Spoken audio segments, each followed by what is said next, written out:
श्री गणेशाय नमः. श्री सरस्वत्यै नमः. श्री गुरुभ्यो नमः. श्री मातृपितृभ्यो नमः. श्री कुलदेवताभ्यो नमः. ओम श्री परमात्मने नमः. तर काल आपण गुरु या विषयावर आपण ऐकत होतो. तर काल थोडंसं वेळ कमी पडतंय, म्हणजे खूप गुरुचं तत्व सांगायचं म्हणजे वेळेचा अभावच होतो. 2 दिवसात सांगितले, 2 तासात सांगितले, 4 तासात सांगितलं, असं नाहीये गुरुचं तत्व. तर असं पाहिलं तर काहीच बोलू शकत नाहीयेत आपण त्यांच्याबद्दल. पण त्यातलं त्यात थोडंसं आपण प्रयत्न करतोय की कळून घेण्याचं. तर काल एक अर्धा भाग झालेला आहे आणि आज उरलेला भाग पूर्ण करायचा प्रयत्न करते. म्हणजे काय त्याच्यापेक्षा जास्त मी बोलू शकत नाही. एवढं त्यांचं तत्व असलं तरी मला जेवढं कळलं तेवढं मी त्यांच्याबद्दल बोलू शकते, तेवढंच मी सांगू शकते. तर आज उरलेले भाग आपण ऐकूया. तर काल आपण कुठपर्यंत होतो, म्हणजे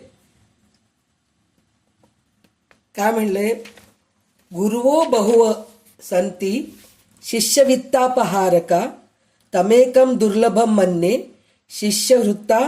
वृत्तापहारका हारकम म्हणून गुरुगीतामध्ये हे लिहिलेलं आहे. म्हणजे काय, शिष्यांच्या धनाचे हरण करणारे गुरु तर अनेक आहेत, परंतु शिष्याच्या हृदयातील ताप हरण करणारा गुरु दुर्लभ आहे.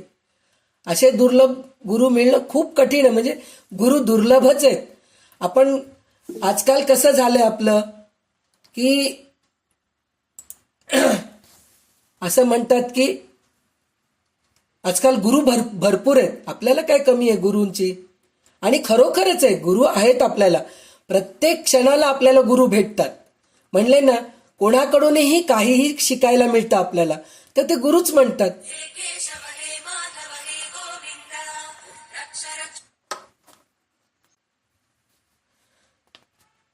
तर आपल्याला प्रत्येक क्षणाला असं असतं की गुरु भेटतात आपल्याला आणि त्यांच्याकडून काही ना काही शिकतच असतो आपण. तर त्याच्यासाठी म्हणून बरेच गुरु आहेत, पण सद्गुरू वेगळे. गुरु वेगळे, सद्गुरू वेगळे.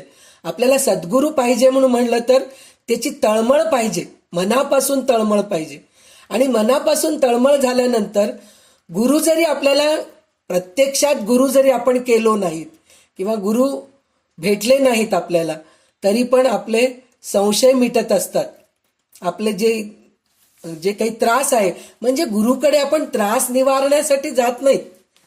त्रास आहे, मला पैशाची कमतरता आहे, मला संसाराचं दुःख आहे, हे तर कोणीही, डॉक्टरही कमी करतो, आपण नोकरी करायला गेलं की पैसा मिळतो आपल्याला, असं बरंच सगळ्या गोष्टी होतात. परंतु सद्गुरूकडे गेल्यानंतर मनाची शांती मिळते आपल्याला. काहीही नसेल आपल्याकडे, खायला प्यायला नाहीये, काही नसेल, तरी सुद्धा आपल्याला एक मनाची शांती मिळते आणि तिथे एक समाधान मिळतो. असे गुरु जर राहिले ना, तर ते सद्गुरू होतात. असं तर त्याची तळमळ मात्र आपल्याला पाहिजे.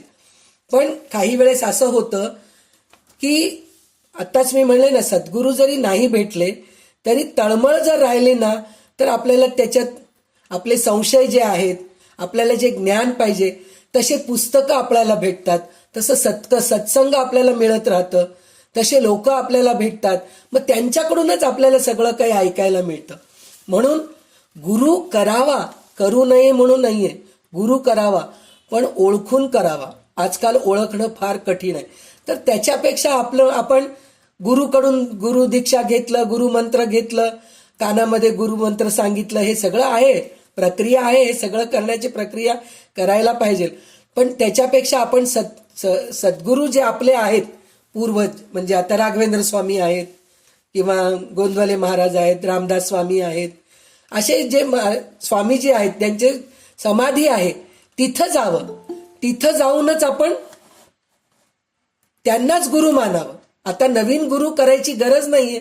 एवढे गुरु आपल्याला भगवंतानी देऊन ठेवलेले आहेत, त्यांना सोडून परत आपण नवीन आता आम्हाला सजीव गुरु पाहिजे म्हणून त्यांच्या मागे पळत जाणं, हे सगळं करण्यापेक्षा हे असलेल्या गुरूंनाच, आता मी जे म्हणले रामदास स्वामी आहे, त्यांना आपण सद्गुरू मानून त्यांचं ग्रंथ वाचनात घ्यायचं, त्याच्यातला अर्थ कळवून घ्यायचं, तर आपल्याला गुरु सापडलेच आहेत. त्याच्यासाठी वेगळं गुरु करायची गरजच नाही आपल्याला. तर त्याच्यासाठी म्हणतायत की शिष्याच्या धनाचे हरण करणारे गुरु तर अनेक आहेत, परंतु शिष्याच्या हृदयातील हरण ताप करणारा गुरु दुर्लभ आहे असं म्हणतायत ते. तर सर्वे भवन्तु सुखिनः सर्वे सन्तु निरामया सर्वे भद्राणि पश्यन्तु मा कश्चित दुःख भाग भवेत म्हणून म्हटलेलं आहे. कारण की ते भुक्तभोगी असतात. जे आजकालचे जे गुरु आहेत ते भुक्तभोगी असतात, म्हणून ते जाणतात की संसारात किती दुःख आहे आणि संसारापासून संबंध विच्छेद करण्यात किती सुख आहे. म्हणून दुसऱ्या लोकांचीही संसारी दुःखात सुटका व्हावी आणि त्यांनी सदैव परमसुखाचा अनुभव घ्यावा अशी त्यांची इच्छा नसते. जे खरे गुरु आहेत, सद्गुरू आहेत, ते म्हणतात की संसारात किती दुःख आहे आणि संसारापासून संबंध विच्छेद करण्यात किती सुख आहे. म्हणजे संसारामध्ये आपल्यासारखे साधारण माणूस आपण काय म्हणतो, त्याच्याजवळ गाडी बंगला आहे बरं का, चार चाकी गाडी आहे, परत मस्त बंगला आहे हो त्यांच्या घरी. नुसतं बंगलाच नाही, बंगल्यामध्ये गार्डन पण आहे हो, खूप छान. आणि काय म्हणतात तुम्ही, ते मुलं किती छान आहेत, सगळं काही छान आहे हो, काय त्यांच्या काही कमीच नाहीये पहा, असं म्हणून म्हणतो. म्हणजे हे सगळं असलं तरच माणूस सुखी आहे असं म्हणून म्हणतात. पण त्या माणसाला आजार पण किती आहे, बीपी आहे, शुगर आहे, रात्री झोप येत नाही, जेवलेलं अन्न जिरत नाही, काय सुखी आहे तो. मग त्या गोष्टीच रडगाणं चालू असतं, काय करावं, जेवणच जात नाहीये, तोंडाला चवच नाहीये, जेवलेलं उलटीच होतं मला, परत काय म्हणतात बसता येत नाही हो, बसलं तर उठता येत नाही, हेच रडगाणं आहे. म्हणजे असं सगळं असलं तर ते काय सुखी आहे असं तर थोडंच नाहीये. पण हे सगळं जरी राहून, म्हणजे बंगला गाडी सगळं काही आहे, आजारपण पण आहे आपल्याला, बीपी आहे, शुगर आहे, कंबर दुखते, पोट दुखते, पाठ दुखते, सगळं दुखते, पण त्या गोष्टीकडे लक्ष न जाऊ देता जे गुरु आहेत ते सद्गुरू आहेत. तुम्ही त्या गोष्टीकडे लक्ष देऊ नका, झटकून द्या. ते दुखणं आहे तुमच्या नशिबामध्ये, त्याच्याकडे लक्ष देऊ नका. तुम्ही भगवंताकडे जा, भगवंताचं नामस्मरण करा, भगवंतांचे संत चरित्र वाचत जा, तुम्ही स्तोत्र पठण करत जा. हे असं जे गुरु सांगतात ते सद्गुरू आहेत. तर असे सद्गुरू दुर्लभ आहेत. आजकालच्या सगळे गुरूंकडे, आता मी म्हणतेय ना, मी कोणाचंही क्रिटिसाइज करत नाहीये आणि मी कोणालाही कमी म्हणत नाहीये. मी फक्त एकच गोष्ट म्हणते की आजकाल प्रत्येक संत सद्गुरू जे झालेले आहेत ते आपापले दुकान उघडं करून ठेवलेत. आमच्याकडे आयुर्वेदिकचे औषधं मिळतात, आमच्याकडे आयुर्वेदिकचे शॅम्पू मिळतात, आमच्याकडे साबण मिळतं, हे असे सगळे दुकानं मांडून ठेवलेले आहेत. म्हणजे प्रत्येक जण आपल्या शिष्यांचं भरभराटीच्या ठिकाणी लक्ष देत आहेत. गुरु तसं करतच नसतील, मी म्हणतीये ना, गुरु तसं करतच नाहीत, पण त्यांचे जे अनुयायी आहेत ना ते सगळे ह्या गोष्टी करतात. गुरु फक्त एकच सांगतात, तुम्ही आमचं औषध घेतलं तर तुमचं तब्येत ठीक होतं, असं ते म्हणतच नाहीत. ते फक्त एकच म्हणतात, भजनात मन रमवा, तुम्ही नामस्मरणात मन रमवा, चांगले ग्रंथ वाचा, सत्संग करा, तर तुमचं सगळं काही दुःख दूर होईल. शारीरिक दुःख हे असणारच आहे, लहान मुलांना पण असतं, आता जर आपण म्हातारेच झालेले आहोत तर आपल्याला राहणारच आहे. हे प्रकृतीचे गुणधर्म आहे. एक वय झाल्यानंतर काही ना काही, फार क्वचित लोक असे असतात की 100व्या वर्षी सुद्धा त्यांना काही आजार पण राहत नाही, असे फार क्वचित लोक असतात. तर त्याच्यासाठी म्हणते, तर सद्गुरू म्हणजे असे असतात की सदैव परमसुखाचा आनंद ते देत असतात आपल्याला. तर अशा गुरु हुडकणं, शोधणं फार कठीण आहे. म्हणून ह्या पुस्तकामध्ये त्यांनी, मी म्हणू शकत नाही कारण मी तेवढ्या स्थायीची नाहीये, पण हे स्वतः असं म्हणलं, तुम्ही गुरुच करू नका, असं ह्या पुस्तकात लिहिलेलं अक्षरशः. ते म्हणले तुम्ही गुरु करायच्या भानगडीतच पडू नका, तुम्ही स्वतःचे गुरु बना तुमच्यामध्ये. त्याच्यात त्यांनी इतकं सुंदर उदाहरण दिलेले आहेत ते म्हणालेत की आजकाल नकली वस्तूचा जमाना आहे. ब्राह्मणही नकली, क्षत्रियही नकली, वैश्य नकली, शूद्र नकली, सगळेच नकली आहेत. ब्रह्मचारी नकली, गृहस्थ नकली, वानप्रस्थ नकली, सगळं नकली. म्हणजे खोटं आहे, सगळं काही खोटं आहे. मिथ्या रंभ दंभ तर जोई, ता कहू संत कहई सवकोई, निराचार जो श्रुती पथ त्यागी, कलियुग सोई ज्ञानी सो बिरागी. साधू संत साधू होताच कल्याण होत नाही. कारण काय म्हणून म्हणलं तर वास्तविक कल्याण, मुक्ती, तत्वज्ञान, परमात्मा प्राप्ती गुरुच्या अधीन नाही. गुरुच्या अधीन नाहीये. कारण काय म्हणून म्हणलं तर कालच मी तुम्हाला ते उदाहरण सांगितले. पाऊस सगळ्या जगावर, पृथ्वीवर पाऊस पडतं आपलं, पण झाड कुठं उगवतं? जिथं बी आहे तिथंच झाड उगवतं. म्हणजे शिष्याच्या मनामध्ये तळमळ असेल तरच ज्ञानप्राप्ती होते. गुरु केल्यानंतरच ज्ञान प्राप्त होतं असं काही नसतं, असं ह्यांचं म्हणणं आहे. पण सगळे संत सद्गुरू सांगतात की गुरु करायलाच पाहिजे, असं प्रत्येक जण सांगतात. एक मिनिट.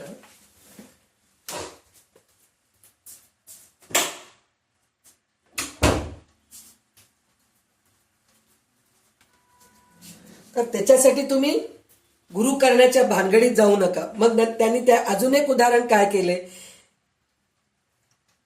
जर गुरु केल्याशिवाय तत्वज्ञान प्राप्त होत नसेल तर सृष्टीमध्ये सर्वात प्रथम गुरु झाला त्याला तत्वज्ञान प्राप्त कसे झाले? ज्याला जर गुरु कोणाही मनुष्याला गुरु न करता तत्वज्ञान प्राप्त झाले तर त्यामुळे हेच सिद्ध होत आहे, जगद्गुरु आता इथून सुरू आहे. खरं गुरु कोण आहे हे कळून घ्यायचं आता इथून सुरू होत आहे. ते म्हणतात की जगद्गुरु भगवंताच्या कृपेने कुठलाही मनुष्य गुरु न करताही तत्वज्ञान प्राप्त करू शकतो. म्हणजे जगद्गुरु कोण आहेत? आपले भगवंत आहेत. भगवंतांनाच तुम्ही गुरु माना. कारण त्वमेव माताच पिता त्वमेव, त्वमेव बंधुश्च पिता त्वमेव, त्वमेव विद्या द्रविणम त्वमेव, त्वमेव सर्वम मम देव देव. म्हणजे सगळं भगवंतच आहे. आई वडील पिता गुरु सगळे काही भगवंतच आहे. तर तिकडच जा. परंतु आजकाल तर अशी प्रथाच पडली आहे की प्रथम शिष्य व्हा, मग गुरुमंत्र घ्या, नंतर उपदेश देऊ. अशा स्थितीत गुरु केल्यानंतर शिष्याची मोठी दुर्दशा होते. तेथे भाव बसत नाही, काही लाभही दिसत नाही आणि मनातील भ्रमही मिटत नाही आणि त्या गुरूंना सोडून दुसरीकडे जाऊ शकत नाहीत आपण. असं होतं. माझा जर कोणी सल्ला घेईल तर मी सांगेन सत्संग करा. म्हणजे ते म्हणतायत की सत्संग करा, जितका लाभ घेता येईल तितका घ्या, पण कुणाला गुरु करू नका. जेथे जेथे चांगल्या गोष्टी मिळतील तेथून त्यात घेत जा. तेथे जेथे चांगल्या गोष्टी मिळणार नाहीत तिथून निघून जा. म्हणजे तुम्हाला कळतंय इथं आपल्याला फायदा नाहीये, तिथून निघून जा तुम्ही. पण जिथं चांगल्या गोष्टी मिळत आहेत तिथून चांगल्या गोष्टी घेत जा तुम्ही, असं म्हणतायत. म्हणजे काय? सत्संग करा तुम्ही. मधुलोभी जसा असतो, मधुलोभी म्हणजे भ्रमर. तर गुरुगीतामध्ये हे सांगितलंय, मधुलुब्धो यथा भृग्नम पुष्यात पुष्यांतरम व्रजेत, ज्ञानलुब्धास्तथा शिष्यो गुरुर्वंतरम व्रजेत म्हणून सांगितलंय. म्हणजे काय? मधुलोभी म्हणजे भ्रमर. ज्याप्रमाणे एका पुष्पाकडून दुसऱ्या पुष्पाकडे जातो तसे ज्ञानलुब्ध शिष्याने एका गुरुकडून दुसऱ्या गुरुकडे जावे. म्हणजे काय? आजकालचे गुरु म्हणून म्हणता येत नाही. मनुष्य जन्म, मनुष्य शेवटी भगवंत तर होऊ शकत नाही. सगळं काही ज्ञान त्याला एकट्यालाच असतं असं तर नसतं. तर तशा वेळेस आपण काय करायचं असतं?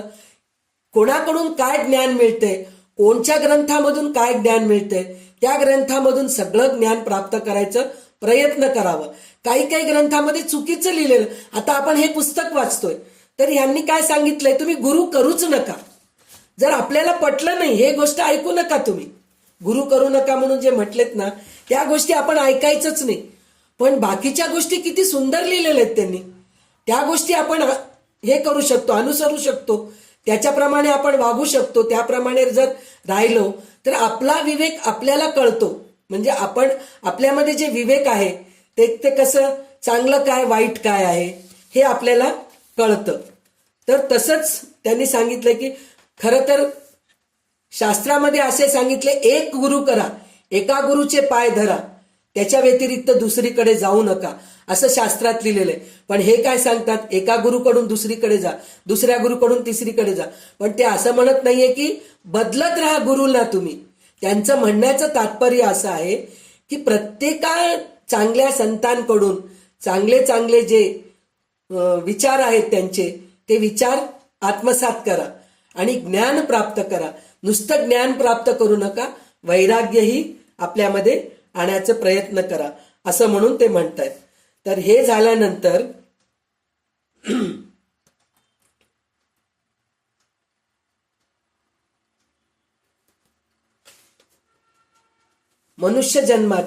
मनुष्याच्या जन्मजात गुरु आणि विवेक म्हणजे काय, त्यांनी काय म्हणतात, आता ह्याच्यामध्ये गुरु आणि विवेक कसा आहे आपल्यामध्ये, मनुष्यामध्ये, हे त्यांनी सांगितलेले आहे. काय म्हणतात, एक मार्मिक गोष्ट अशी आहे की जगद्गुरु भगवान आपल्या प्राप्तीसाठी म्हणून मनुष्य शरीर देतात, तेव्हा त्याचबरोबर विवेकरूपी गुरुही देत असतात. भगवान अर्धवट काम कधीच करत नाही. खरंच आहे, भगवंत कधी अर्धवट काम करतो का? ते कितीतरी जन्माचे पाप जे केलेले आहेत ते अपंग म्हणून जन्मतात. म्हणजे मी म्हणत नाही बरं का, अपंग असलेले लोक पापी असतील गेल्या जन्मी, काय कर्मभोग आहेत आपल्याला माहित नाही. तर आज आपल्याला हे शरीर सुदृढ दिलेले आहेत भगवंतानी, तर खरोखर आपण कितीतरी जन्माचं पुण्य केलेले आहोत, म्हणून आपल्याला हे शरीर सुदृढ दिलेले आहेत. भगवंत कधी अर्धवट काम कधीच करीत नसतात. जसे मोठमोठ्या ऑफिसरांना घर, नोकर, मोटर सर्व सुविधा मिळतात, म्हणजे आता काही काही ऑफिसर असतात त्या लोकांना घर मिळून जातं, त्यांच्यासाठी म्हणून मोटर देतात. नुसतं मोटर देतात, मोटर चालवण्यासाठी म्हणून ड्रायव्हर पण देतात. जसे आर्मीचे जे कमांडो वगैरे असतात त्यांच्याकडे पहा तुम्ही, असे मोठे मोठे बँकेचे ऑफिसर्स आहेत त्यांना बघा तुम्ही, त्यांच्याकडे नोकर चाकर, स्वयंपाकी करणारे वेगळे, कपडे धुणारे वेगळे, घर झाडणारे वेगळे, भांडे घासणारे वेगळे, असे कितीतरी नोकर चाकर सोबत देतात, सर्व सुविधा देतात. त्याचप्रमाणे भगवान मनुष्याच्या शरीराबरोबरच इथं सांगतायत. पाहते काय सांगतायत, मनुष्य शरीराबरोबरच कल्याणाची सर्व सामुग्रीही देव देत असतात. म्हणजे आपल्याला देव जन्माला घातल्यानंतर कल्याणाचे सामुग्री काय आहे, कल्याणाचे सामुग्री म्हणजे ते मनुष्यास विवेकरूपी गुरु देतात. म्हणजे आपल्यामध्ये विवेक पण देतात, पण ते विवेकाचा आपण उपयोग करत नसतो. तर ते काय म्हणतात,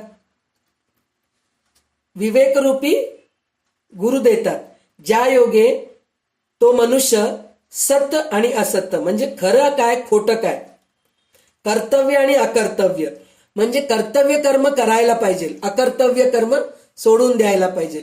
म्हणजे कर्तव्य कर्म काय, मला संसार केलाच पाहिजे, माझ्या बाळांना शिक्षण द्यायलाच पाहिजे, माझ्या बायको नवऱ्याला व्यवस्थित बघायलाच पाहिजे, हे संसार करायला, हे कर्तव्य कर्म करायलाच पाहिजे. योग्य आणि अयोग्य, योग्य काय अयोग्य काय हे सगळं जाणू शकतो. कोण, तो विवेकी माणूस, ते विवेक वापरला तर. या विवेकाहून श्रेष्ठ गुरु दुसरा कुठलाही नाही. जो आपल्या विवेकाचा आदर करतो त्याला स्वतःच्या कल्याणासाठी बाहेरील गुरुची गरजच नाहीये. जो खरंच विवेक वापरतो त्याला बाहेरील गुरुची आवश्यकता भासतच नाही.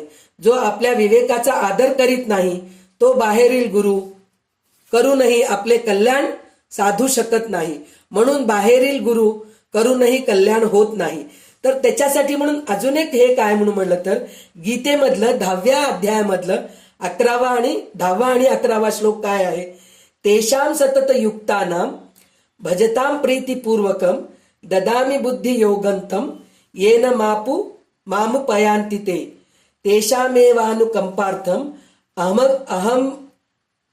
अहम अज्ञानजम तमः नाशयात्मा भावस्तो ज्ञानदीपेन भास्वता. आपण हे सगळं ऐकलेले आहे.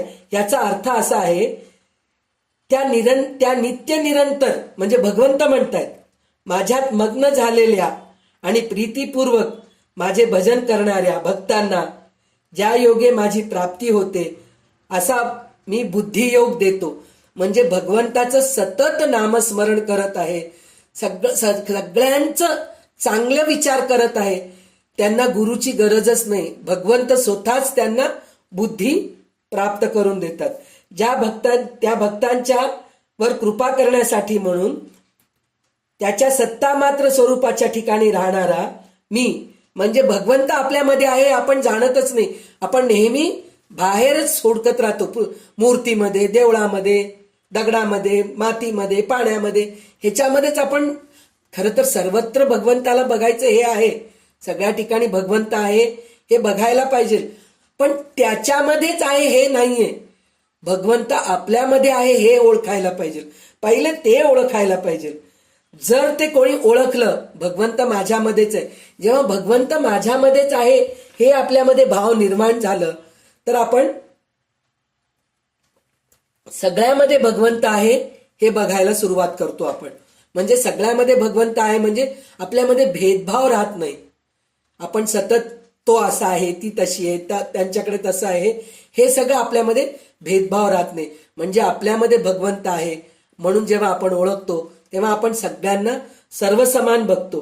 तर त्यावेळेस काय करतो भगवंत, आपल्यामध्ये भगवंत आहे म्हणून जेव्हा आपण ओळखायला सुरू करतो त्यावेळेस भगवंत काय करतो, म्हणतात की त्यांच्या अज्ञानजन्य अंधकारास दैदिप्यमान ज्ञानरूपी दीपकद्वारा नष्ट करतो मी.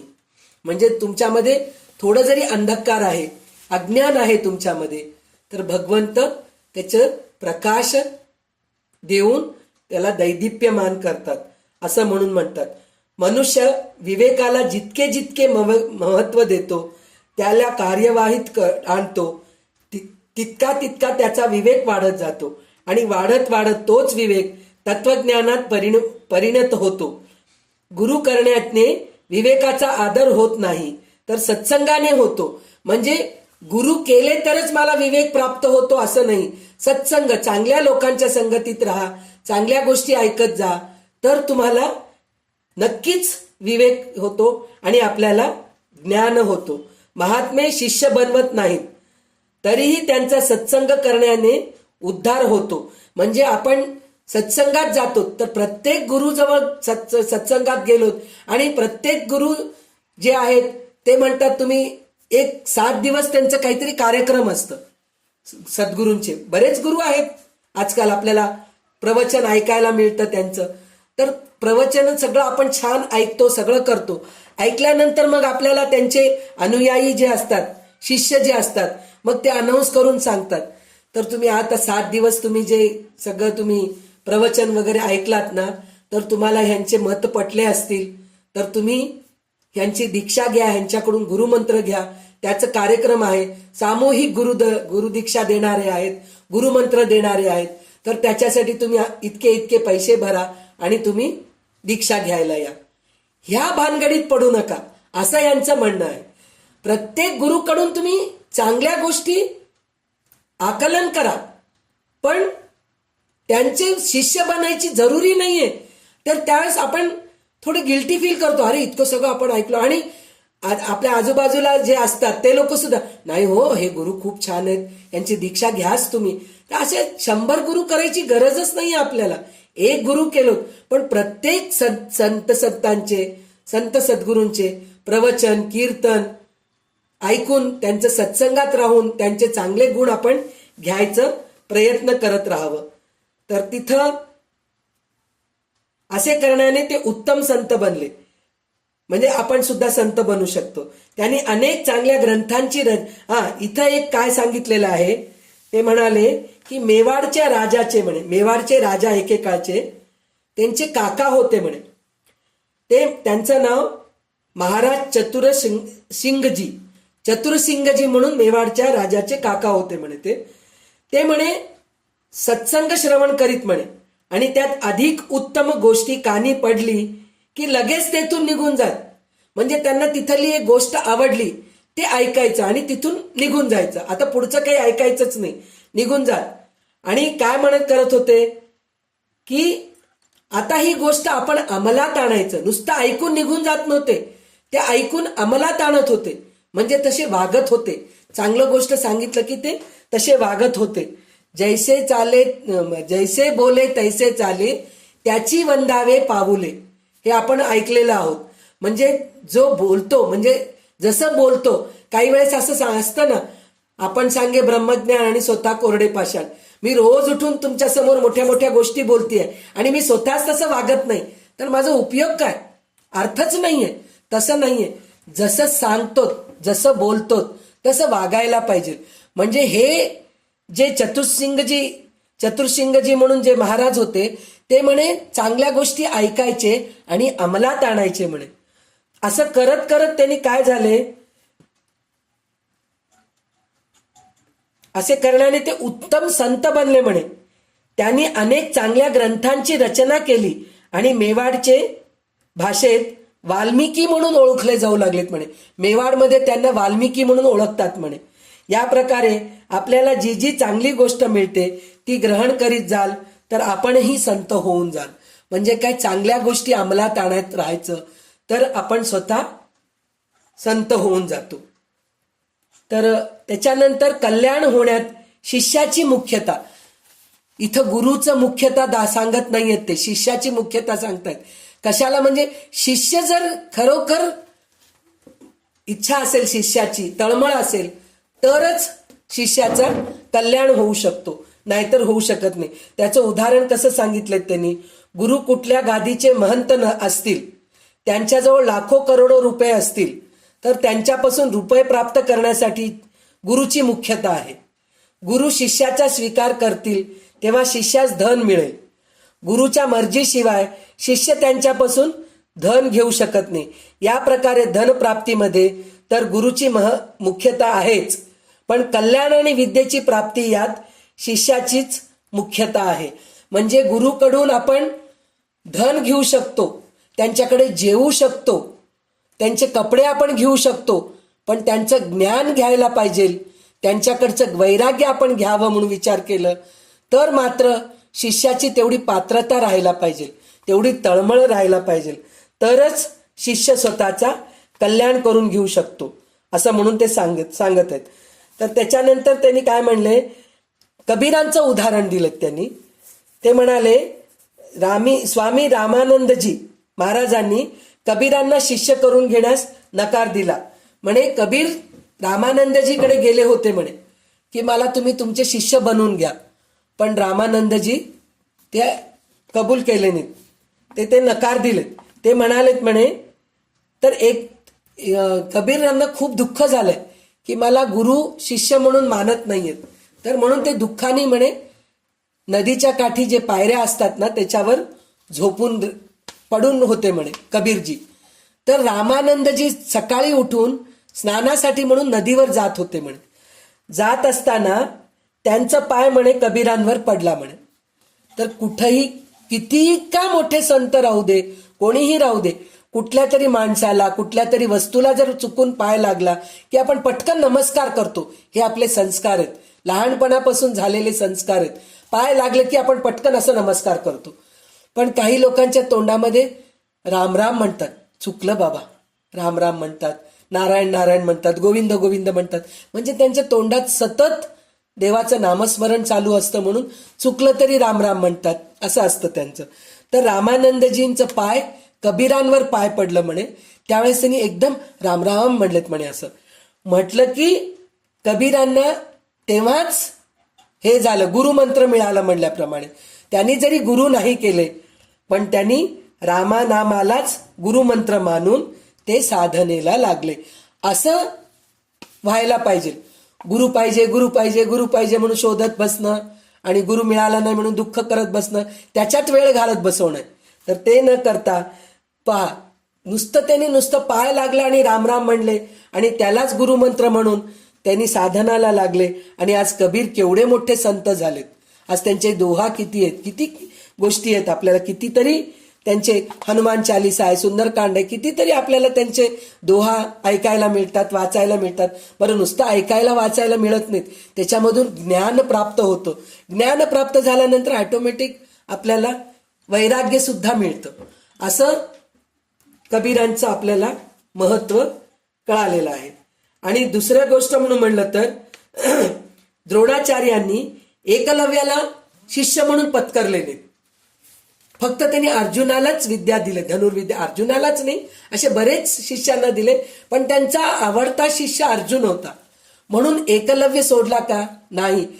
गुरु द्रोणाचार्यांच्या मूर्ती बनवून त्यांच्या समोर थांबून, त्या मूर्तीसमोर थांबून धनुर्विद्या शिकला एकलव्य. आणि शेवटी द्रोणाचार्यांचंच कमकुवत बुद्धी असल्यामुळे त्यांनी अर्जुनाच्या पुढे, हा पुढे निघून गेला हे त्यांना कळालं. एकलव्य पुढे निघून गेला, अर्जुना पुढे निघून गेला म्हणून कळालं. म्हणून त्यांनी गुरुदक्षिणा विचारले. खरं तर त्यांनी एकही अक्षर शिकवले नाहीत, एकही विद्या त्याला शिकवले नाहीत, पण त्यांनी ते गुरु तत्व त्यांच्याकडून घेतलं एकलव्यानी, द्रोणाचार्यांकडून. आणि त्याच्यामुळे त्यांनी विचारले तुझे गुरु कोण आहेत? तर त्यावेळेस एकलव्य म्हणाले तुम्हीच माझे गुरु आहात, मी तर तुला शिकवलं नाही. पण ते म्हणले तुमची मूर्ती समोर ठेवून तुमच्यामधलं गुरुतत्व मला मिळालेलं आहे, त्याच्याकडून मी शिकलो आहे, म्हणून मला आज एवढं सगळं येतंय. तर त्यावेळेस ते म्हणले तू मला गुरु मानलास ना, मग मला गुरुदक्षिणा पाहिजे. म्हणजे बघा, विचार करा, त्या काळात जे गुरु होते ते सुद्धा असे विचित्र स्वभावाचे होते, म्हणून त्यांचं अधःपतन झालं. पहा, अश्वत्थामा विचित्र झाला, शेवटी ते कौरवांकडून राहिले, शेवटी मृत्यू झालं त्यांचं. तेच पांडवांच्या धर्माच्या जागी राहिले असते तर आज किती चांगलं झालं असतं. म्हणजे गुरु इतके मोठे द्रोणाचार्य सारखे गुरुलाच आपण दोषी मानतो. तर त्याच्यासाठी म्हणून आजकाल गुरु करण्याचं थोडे सांभाळून राहायला पाहिजे असं म्हणून ते म्हणतात. तर त्याच्यासाठी आपण ह्या पुस्तकाला दोष द्यायचं नाहीये, या पुस्तकातून आपण चांगल्या गोष्टी घ्यायच्यात. ते प्रत्येक क्षण, खरं तर मी प्रत्येक पॅरेग्राफला शेवटी त्यांनी गुरु करू नका, गुरु करू नका असंच लिहिलेलं आहे, पण मी ते वाचत नाहीये. त्याचं कारण काय? मन दुखवतं आपलं. कारण आपल्याला लहानपणापासून जे संस्कार आहेत, आपल्याला गुरु पाहिजे, गुरु दीक्षा पाहिजे, गुरु मंत्र पाहिजे, हे आपण लहानपणापासून शिकत आलेले आहोत आणि आपल्याला हेच संस्कार आहेत, म्हणून हे नाहीये. पण ह्याच्यामधले जे मेन तत्व जे आहे ते खूप पटण्यासारखं आहे, म्हणून मला हे पुस्तक खूप आवडलं. भगवत प्राप्ती गुरुच्या अधीन नाहीये म्हणतायत ते. तर ते काय म्हणतात? ज्यास आम्ही प्राप्त करू इच्छितो ते परमात्म तत्व एका जागी सीमित नाहीये, कोणाच्या कब्जेत नाहीये. असेल तर ते आम्हाला तृप्त प्रसन्न कसे करू शकेल? परमात्म तत्व तर प्राणी मात्रास नित्य प्राप्त आहे. सुनंदाताई, मोबाईल म्यूट कर. त्या परमतत्वास जाणणारे जे महात्मे आहेत ते गुरु बनत नाहीत, काही भेटही घेत नाहीत. गुरु कधी भेट घेत नसतात. आम्हाला काहीही देऊ नका तुम्ही, दिलं तरी. आता दोन गोष्टी आहेत, एक तर स्वतः घेत नाहीत, जरी घेतले तर त्याचं कारण काय? शिष्याचं मन दुखवू नये म्हणून घेतात, आणि घेतलेले वस्तू दुसऱ्यांना देऊन टाकतात, दान करून टाकतात, ज्याला गरज आहे त्याला देतात. असं हे सद्गुरू असतात. परमात्म तत्व तर प्राणी मात्रास नित्य प्राप्त आहे. त्या परमात्म तत्वास जाणणारे जे महात्मे आहेत ते गुरु बनत नाहीत, काही भेटही घेत नाहीत, उलट सर्वांना अंतःकरणाची विशालता दाखवितात. जे गुरु बनत नाहीत ते जशी तत्वाची गोष्ट सांगू शकतात तशी तत्वाची गोष्ट गुरु बनणारे सांगू शकत नाहीत. म्हणजे पैसे घेणारे जे गुरु असतात ना, ते तत्वज्ञान पटवून देऊ शकत नाहीत. त्यांनी सांगितलेलं आपल्याला पटत पण नाही, काहीतरी कमी आहे बाबा, आपल्याला पटत नाहीये, अजून समाधान मिळत नाहीये इथं गेल्यामुळे. पण जे गुरु खरोखर मनापासून शिकवायची त्यांची तयारी असती, मनापासून द्रव्यलोभी नसतात. म्हणजे आज मी तुम्हाला शिकवू लागले, म्हणजे गुरुच्या बद्दल बोलतेय बरं का, माझ्याबद्दल मी बोलत नाहीये. म्हणजे मी एकाला काहीतरी मी ज्ञान देत आहे, काहीतरी शिकवत आहे, त्याचं मला उद्याच्या दिवशी काहीतरी मिळणार आहे, हे वृत्ती जर ठेवून जर शिकवलं, ज्ञान दिलं, तर मग त्या गुरुकडून आपल्याला समाधानच मिळत नाही. काही सांगितलं तरी काहीतरी कमी वाटतंय, काय बरोबर वाटत नाहीये. ह्याचं उदाहरण एक असतं, आपण ट्युशन टीचर करतो आणि ट्युशन टीचरकडे गेल्यानंतर, म्हणजे शाळेच्या टीचरांना तर आपण नकारू शकत नाही, पण जे ट्युशन टीचर असतात त्यांच्याकडे गेल्यानंतर, आई हे टीचरकडे गेलं तर काय की ग मला बरोबर समजतच नाही, ती समजून सांगितलं तर समजतच नाहीये, मला नको ग आई हे ट्युशन नको. मग एखाद्या वेळेस दुसऱ्या ट्युशन टीचरकडे पाठवल्यानंतर, तिथं पाठवल्यानंतर कळतं. म्हणजे ती ट्युशन टीचर चांगली नाहीये असं मी म्हणत नाहीये, पण तिच्याकडून आपल्याला ते ज्ञान मिळत नाहीये, समाधान होत नाहीये. असे गुरु जे आहेत ना, ते द्रव्यलोभी जे गुरु असतात ना, त्यांच्याकडे जाऊन सुद्धा आपल्याला समाधान होत नसतं. म्हणून आपण द्रव्यलोभी गुरुकडे न जाता, आणि त्याच्यामध्ये न जाता आपण ज्ञान कुठून मिळतं, जसं ते मेवाडचे चतुरसिंग जे संत बनलेत त्याप्रमाणे आपण चांगल्या गोष्टी ऐकायला पाहिजे आणि वाईट गोष्टी ऐकायला मिळू लागल्या की तिथून सटकून निघून जायला पाहिजे. आपण त्याचा उलट आपण असं करतो, कोणाचे तरी गॉसिप चालू आहे, हळूच आपलं कान ऑटोमॅटिक तिकडे निघून जातं. त्यांच्या अगं ती तशी आहे असं हळूहळू बोलतात ना, त्यावेळेस ऑटोमॅटिक आपलं कान तिकडे जातं. काय बोलू लागलेत बाबा हे लोक. एक तर पहिले विचार माझ्याबद्दलच बोलत असतील, हे विचार पहिले येतं. दुसरी गोष्ट, दुसऱ्यांचं पण आपल्याला मजा घ्यायचं असतं. हा मला वाटलंच होतं ती तशीच आहे म्हणून, ह्या गोष्टीचा आपल्याला आवड निर्माण होते. पण ह्याचा उलट आपण करायला पाहिजे. चांगल्या गोष्टी आपल्याला ऐकायला मिळतं तिथं थांबायचं. दुसऱ्यांच्या बद्दल काहीतरी चांगलं बोलत नसतील, काहीतरी तिचं गाराणे सांगत असतील, तशा वेळेस सरळ सॉरी मला वेळ नाहीये मी जाऊन येते म्हणून तिथून निघून जायला पाहिजे.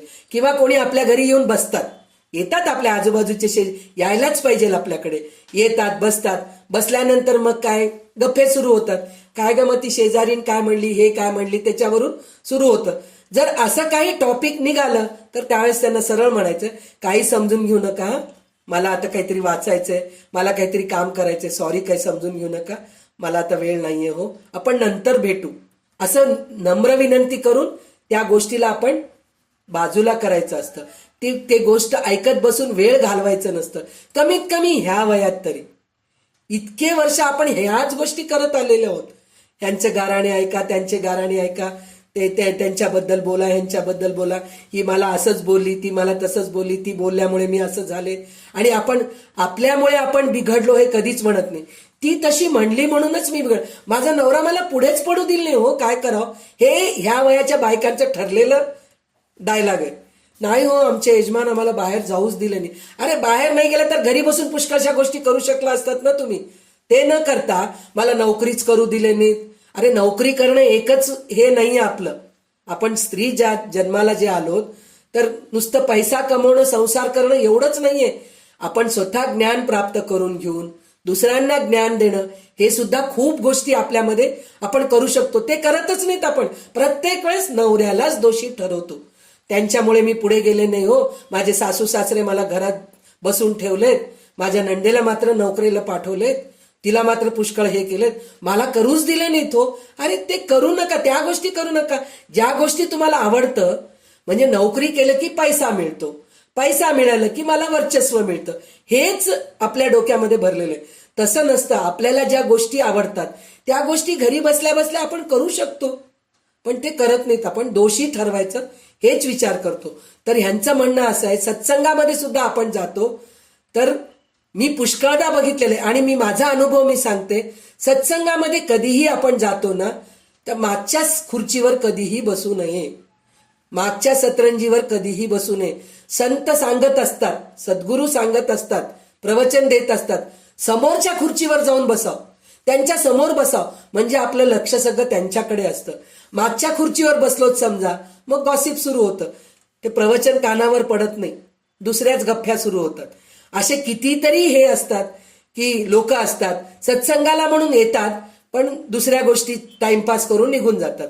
घरच्या लोकांना काय वाटतं, काय बाबा आमची आई, माझे वडील, माझे सासू सासरे किती चांगले आहेत, दररोज सत्संगाला जातात, सत्संगाला जाऊन काय ऐकून येतात, गॉसिप करून येतात. तसं कधी करू नये.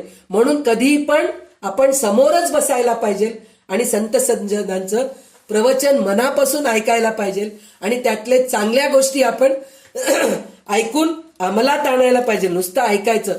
दररोज सत्संग ऐकतोय, दररोज गजानन महाराजांची पोथी वाचतोय, दररोज दासबोधाचे ओवी वाचतोय, दररोज सगळं काही विष्णू सहस्रनाम वाचतोय, सगळं करतोय, तेवढ्या पुरतच. त्याच्यानंतर पुन्हा ये रे माझ्या माघाऱ्या. पुन्हा आपल्या मनामध्ये वाईट गोष्टीच असतात. पुन्हा म्हणतात काय करा हो, झोपच येत नाही रात्री आम्हाला. अरे चांगल्या गोष्टीचा विचार करा, कशाला झोप येत नाही. बरोबर झोप येते. त्यावेळेस तुम्ही रामरक्षा वाचा, झोप येत नाही तर एखादं पुस्तक घ्या. आणि आजकाल तुम्हाला इयरफोन्स आहेत, हे लावा, त्याच्याने झोप चांगली येते तुम्हाला. अजून गोळी घ्यायची गरज नाहीये. सत्संगाचे जर प्रवचन जर ऐकत गेलो ना आपण, तर ऑटोमॅटिक झोप येऊन जाते. त्याला झोपेची गोळी घ्यायची गरज नाहीये. तर कमीत कमी अशा प्रकारे तरी सत्संग करा. झोप येत नाही म्हणून रडत बसण्यापेक्षा हे अशा गोष्टी केलं तर आपल्याला फायद्याचं असतं. तर म्हणून भगवत प्राप्ती गुरुच्या अधीन नाहीये असं ते म्हणतात. तर त्याच्यानंतर काय म्हणतात, कल्याण प्राप्तीमध्ये आपली स्वतःची तळमळ कारण आहे. म्हणजे कल्याण प्राप्ती व्हावं, सद्गुरू आपल्याला मिळावं आणि आपल्याला वैराग्य प्राप्त व्हावं, ज्ञान प्राप्त व्हावं, म्हणजे फक्त आपलं तळमळच कामाला येतं. गुरु कामाला येत नाही असं नाही, पण आपले तळमळ आपल्याला राहायला पाहिजे. तर त्याच्यामध्ये गीतेतील 6व्या अध्यायामधलं 5वा श्लोक असा आहे पहा, उद्धरेदात्मनात्मानं न आत्मानं अवसादयेत आत्मैव ह्यात्मनो बंधुर आत्मैव रिपुरात्मनः. म्हणजे आपणच आपला उद्धार करावा, पतन करू नये. कारण की आपणच आपला मित्र असतो आणि आपणच आपला शत्रू असतो असं भगवंतच सांगतायत. आपणच आपले मित्र आहोत आणि आपणच आपले शत्रू आहोत. तात्पर्य हे आहे की आपला उद्धार आणि पतन यात मनुष्य स्वतःच कारण असतो, दुसरे कोणी नाही. म्हणजे आत्ताच मी तुम्हाला सांगितलंय ना, ते लोक म्हणले म्हणून मी पुढे गेले नाही, हे असं कधीच होत नाही. तुझ्यामध्ये ती तळमळ नव्हती म्हणून तू पुढे गेली नाहीस, मागेच राहिलीस. आता आपण स्वतःच म्हणतो ना, इतकं आयुष्य गेलो हो, कधी भगवद्गीता घरामध्ये होतं, देवघरामध्ये ठेवलो, हळदी कुंकू वाहिलो, नमस्कार केलो, पण ते कधी उघडूनच बघितलो नाही तो. पण आता खरं भगवद्गीता हातामध्ये पडल्यानंतर वाचावं वाटते हो रोज. म्हणजे इतके चांगले गुरु आपल्या घरी आहेत, भगवद्गीता सारखे गुरु आहेत, दासबोध सारखे ग्रंथ आपल्या घरी आहेत. असे कितीतरी ग्रंथ आहेत आपल्या घरी, पण त्याला कधी आपण उघडून बघतच नाहीत. तर आपल्याला ज्ञान कुठून प्राप्त होणार आहे? तर कमीत कमी आता तरी ते करायला पाहिजे.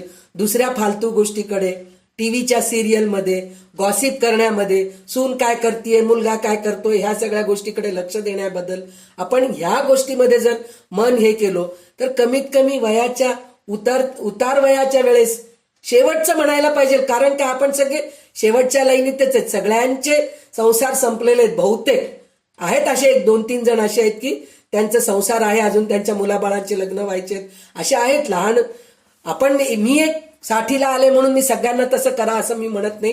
तुमचे संसार आहेत, अजून संसार करायला पाहिजे, कर्तव्य कर्म करायलाच पाहिजे, ते सोडून बसू नका. पण ज्यांचे सगळं काही संपलेलं आहे त्यांनी लुडबुड करू नये. आपण मध्ये मध्ये जाऊन हे काय ते काय केल्यापेक्षा अशा गोष्टीमध्ये मन रमवायला पाहिजे. असं तरच आपलं कल्याण मिळतं, कल्याण होतो म्हणून सांगतायत. तर गुरु, संत आणि भगवानही ज्यावेळी मनुष्य स्वतः त्यांच्यावर श्रद्धा विश्वास ठेवतो, त्यांचा स्वीकार करतो, त्यांच्या सन्मुख होतो, त्यांच्या आज्ञेचे पालन करतो, तेव्हाच त्याचा उद्धार करतात.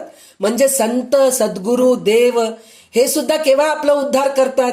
म्हणल्याप्रमाणेच पाऊस सगळ्या ठिकाणी पडतो, पण बीज असलेल्या ठिकाणी झाड येतं. मी प्रत्येक वेळेस हेच उदाहरण देणार आहे या बोलण्यामध्ये. त्याचं कारण काय? तुमच्यामध्येच जर तळमळ नसेल तर गुरु सुद्धा काहीही करू शकत नाही. त्याचं अजून एक उदाहरण त्यांनी दिलेलं आहे की म्हणजे आई मुलाला जेवण्यासाठी म्हणून पंचपक्वान्न करती म्हणे, त्याला आवडलेल्या सगळ्या गोष्टी करते म्हणे, पण मुलाला भूकच लागली नाही, त्याला जेवायची इच्छा नसेल, ताटभर वाढून ठेवलं तरी तो जेवणार नाही. आई काय करेल? आई सगळं करून देईल, पण जेवायचं काम तर मुलगाच करायला पाहिजे ना, मूलच करायला पाहिजे ना.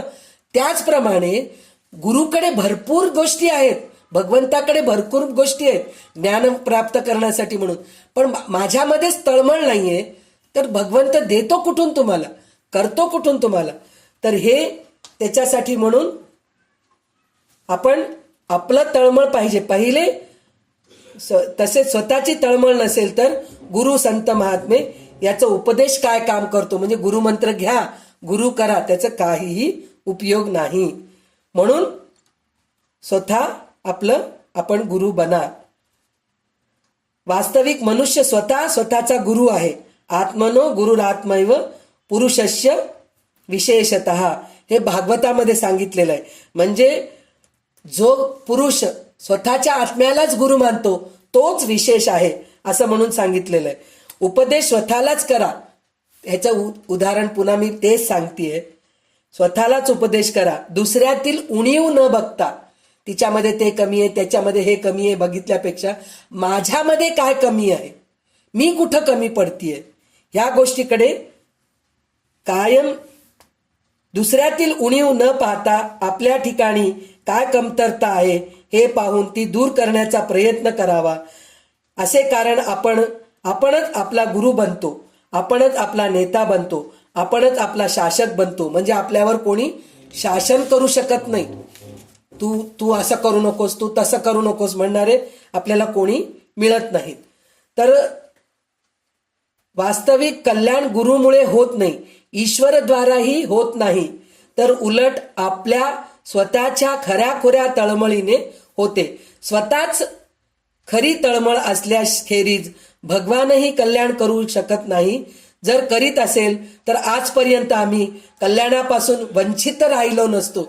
जर खरोखरच भगवंतापासूनच कल्याण होतंय, भगवंतापासूनच गुरुपासूनच आपल्याला सगळं काही मिळतंय, मग जगामध्ये गरीब श्रीमंत राहिले नसते, ज्ञानी अज्ञानी राहिले नसते, विद्या अविद्या राहिले नसते. ह्याचं कारण असं आहे, सगळं काही भगवंताकडे आहे, सगळं काही गुरुकडे आहे, पण आपली तळमळ, आपली इच्छा कमी पडतीये, म्हणून आपला कल्याण कधी होत नाही असं हे सांगतायत. कल्याणाच्या प्राप्ती गुरुच्या, संत महात्म्यांच्या अथवा भगवंताच्या अधीन नसून आमच्या स्वतःच्या अधीन आहे. जर आमच्या खऱ्या तळमळीशिवाय सर्वशक्तिमान भगवानही आमचे कल्याण करू शकत नाही, तर मग मनुष्यात कितीशी शक्ती आहे की जिच्या योगे तो आमचे कल्याण करू शकेल. म्हणजे भगवान स्वतःच आपलं कल्याण करू शकत नाहीयेत, तर गुरु हे मनुष्य आहेत शेवटी, तर मनुष्य काय करू शकेल असं त्यांचं म्हणणं आहे. आणि ते सांगितले की आमची तळमळ नसेल तर लाखो करोडो गुरु केले तरीही कल्याण होणार नाही. जर आमची हृदयातून खरी तळमळ असेल तर गुरु मिळेल, संत मिळतील, भगवानही मिळतील, चांगली पुस्तकही मिळतील, ज्ञानही मिळेल. कसे मिळेल, कशा प्रकारे मिळेल ते भगवान जाणे. म्हणजे आपली खरी तळमळ जर असेल तर ह्या सगळ्या गोष्टी मिळतात. काय काय मिळतात आपल्याला? गुरु मिळतात, संत मिळतात, भगवान मिळतात, चांगली पुस्तके मिळतात. मग ज्ञान, ते सगळं मिळाल्यानंतर ज्ञान मिळतं. ज्ञान मिळाल्यानंतर ऑटोमॅटिक वैराग्यही प्राप्त होतो. तर हे सगळं भगवंतच करतात म्हणे. जसं फळ पिकल्यानंतर पोपटाला सांगावं लागतं काय, हे फळ पिकलंय रे, येऊन तू खा म्हणून.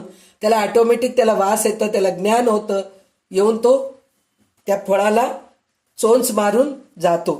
त्याचप्रमाणे आपण जर परिपक्व झालो, आपली तळमळ जर असेल तर ऑटोमॅटिक भगवंत आपल्याकडे येतात आणि आपल्याला ज्ञान प्राप्त करून देतात.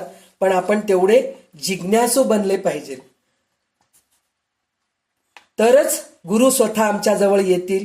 शिष्याला गुरुची जितकी आवश्यकता असते ना, त्याही पेक्षा अधिक आवश्यकता गुरुला शिष्याची असते. आमची तळमळ जर खरी असेल तर कोणी कपटी गुरु मिळाला तरी भगवान त्याच्यापासून सोडवतील.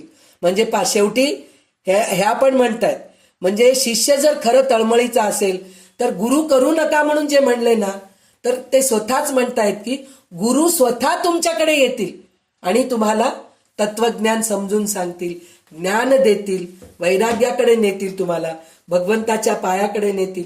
जर एखाद्या वेळेस तुमची खरी तळमळ आहे, जर एखादा कपटी गुरु जरी तुमच्या समोर आला तर भगवंत त्याच्याकडून तुम्हाला दूर करतील, त्याच्यामध्ये तुम्हाला अडकू शकत नाहीत असं म्हणून ते सांगतायत. खऱ्या जिज्ञासूला उत्तम सत्संग मिळाला तर तो त्वरित त्याचा फायदा करून घेतो असं म्हणून ठेवतो. तर अजून एक उदाहरण त्यांनी सांगितलेले आहेत. धनी व्यक्ती काम करण्यासाठी नोकर ठेवते, पूजा करण्यासाठी ब्राह्मण ठेवते, पण भोजन करणे, औषध घेणे यासाठी कोणी नोकर लागतं का? ते आपल्यालाच करावं लागतं. आपल्याला रोग आलं, आजारपण आलं तर आपणच गोळी घ्यावं लागतं. अरे बाबा आज मी गोळी घेत नाही रे, माझ्याऐवजी तू गोळी घे म्हणून म्हणलं तर आपलं आजारपण कमी होतं का? होत नाही. मला भूक लागली तर मी जेवलं तरच माझं पोट भरेल, तुम्ही जेवलं तर माझं पोट भरणार आहे काय? नाही भरत. तर तसंच आपण तत्परतेने भगवंत सन्मुख व्हाल तरच गुरु, संत, भगवान सर्व आपली सहाय्यता करण्यासाठी तयारच आहेत. पण कल्याण तर स्वतःलाच करून घ्यावे लागते. जसे भूक लागले तर जेवण आपल्यालाच करावे लागते, आजारपण आलं तर गोळी आपल्यालाच घ्यावं लागतं. त्याचप्रमाणे आपण जर मनापासून आपली इच्छा असेल ज्ञान प्राप्त करून घ्यायचं तर गुरु आपल्याला मिळतातच. भगवंत त्याची व्यवस्था करून ठेवतात असं ते सांगितले. आणि आता सगळ्यात शेवटी जे काय सांगतायत, भगवान सर्वांचे गुरु आहेत. भगवानच सर्वांचे गुरु आहेत.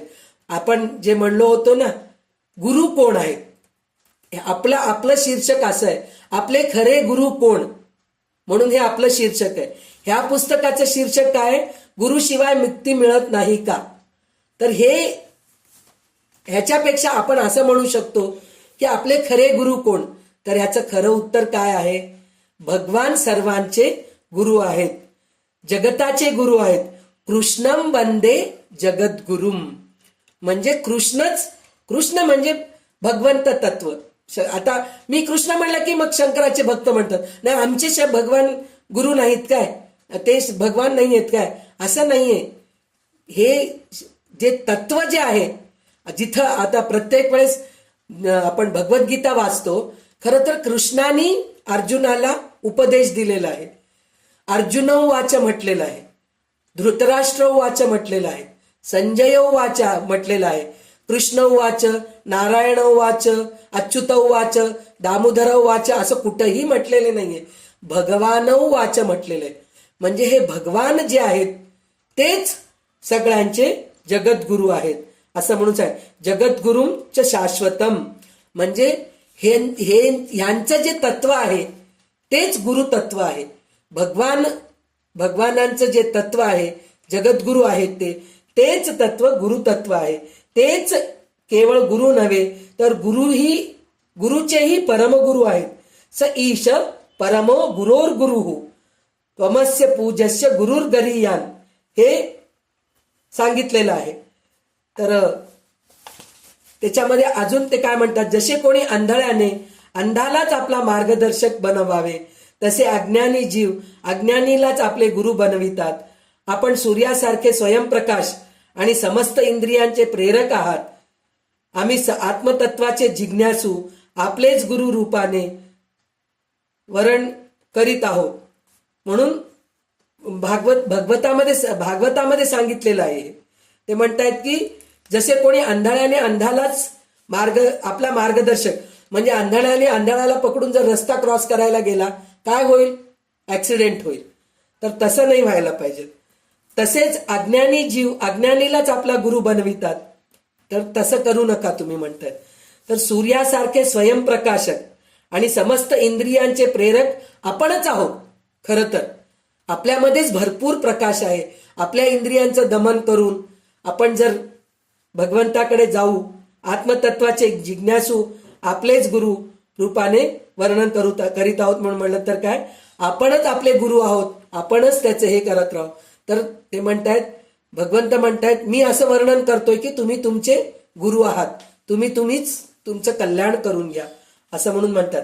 आणि ह्याच्यामध्ये विष्णू पुराणामध्ये प्रल्हाद हिरण्यकश्यपूला काय म्हणतोय, शास्ता विष्णुरस्येशस्य जगतो यो हृदि स्थितः तमृते परमात्मानं तात केन शाश्यते. म्हणजे हृदयात स्थिर असणारे भगवान विष्णूच तर संपूर्ण जगाचे उपदेशक आहेत. हे तात म्हणजे वडील, हे तात त्या परमात्म्या वाचून आणखीन कोणाला काही शिकवू शकत नाही म्हणून सांगतायत. म्हणजे इतका छोटा प्रल्हाद हिरण्यकश्यपूला सांगतोय की भगवंतच सगळं काही आहे.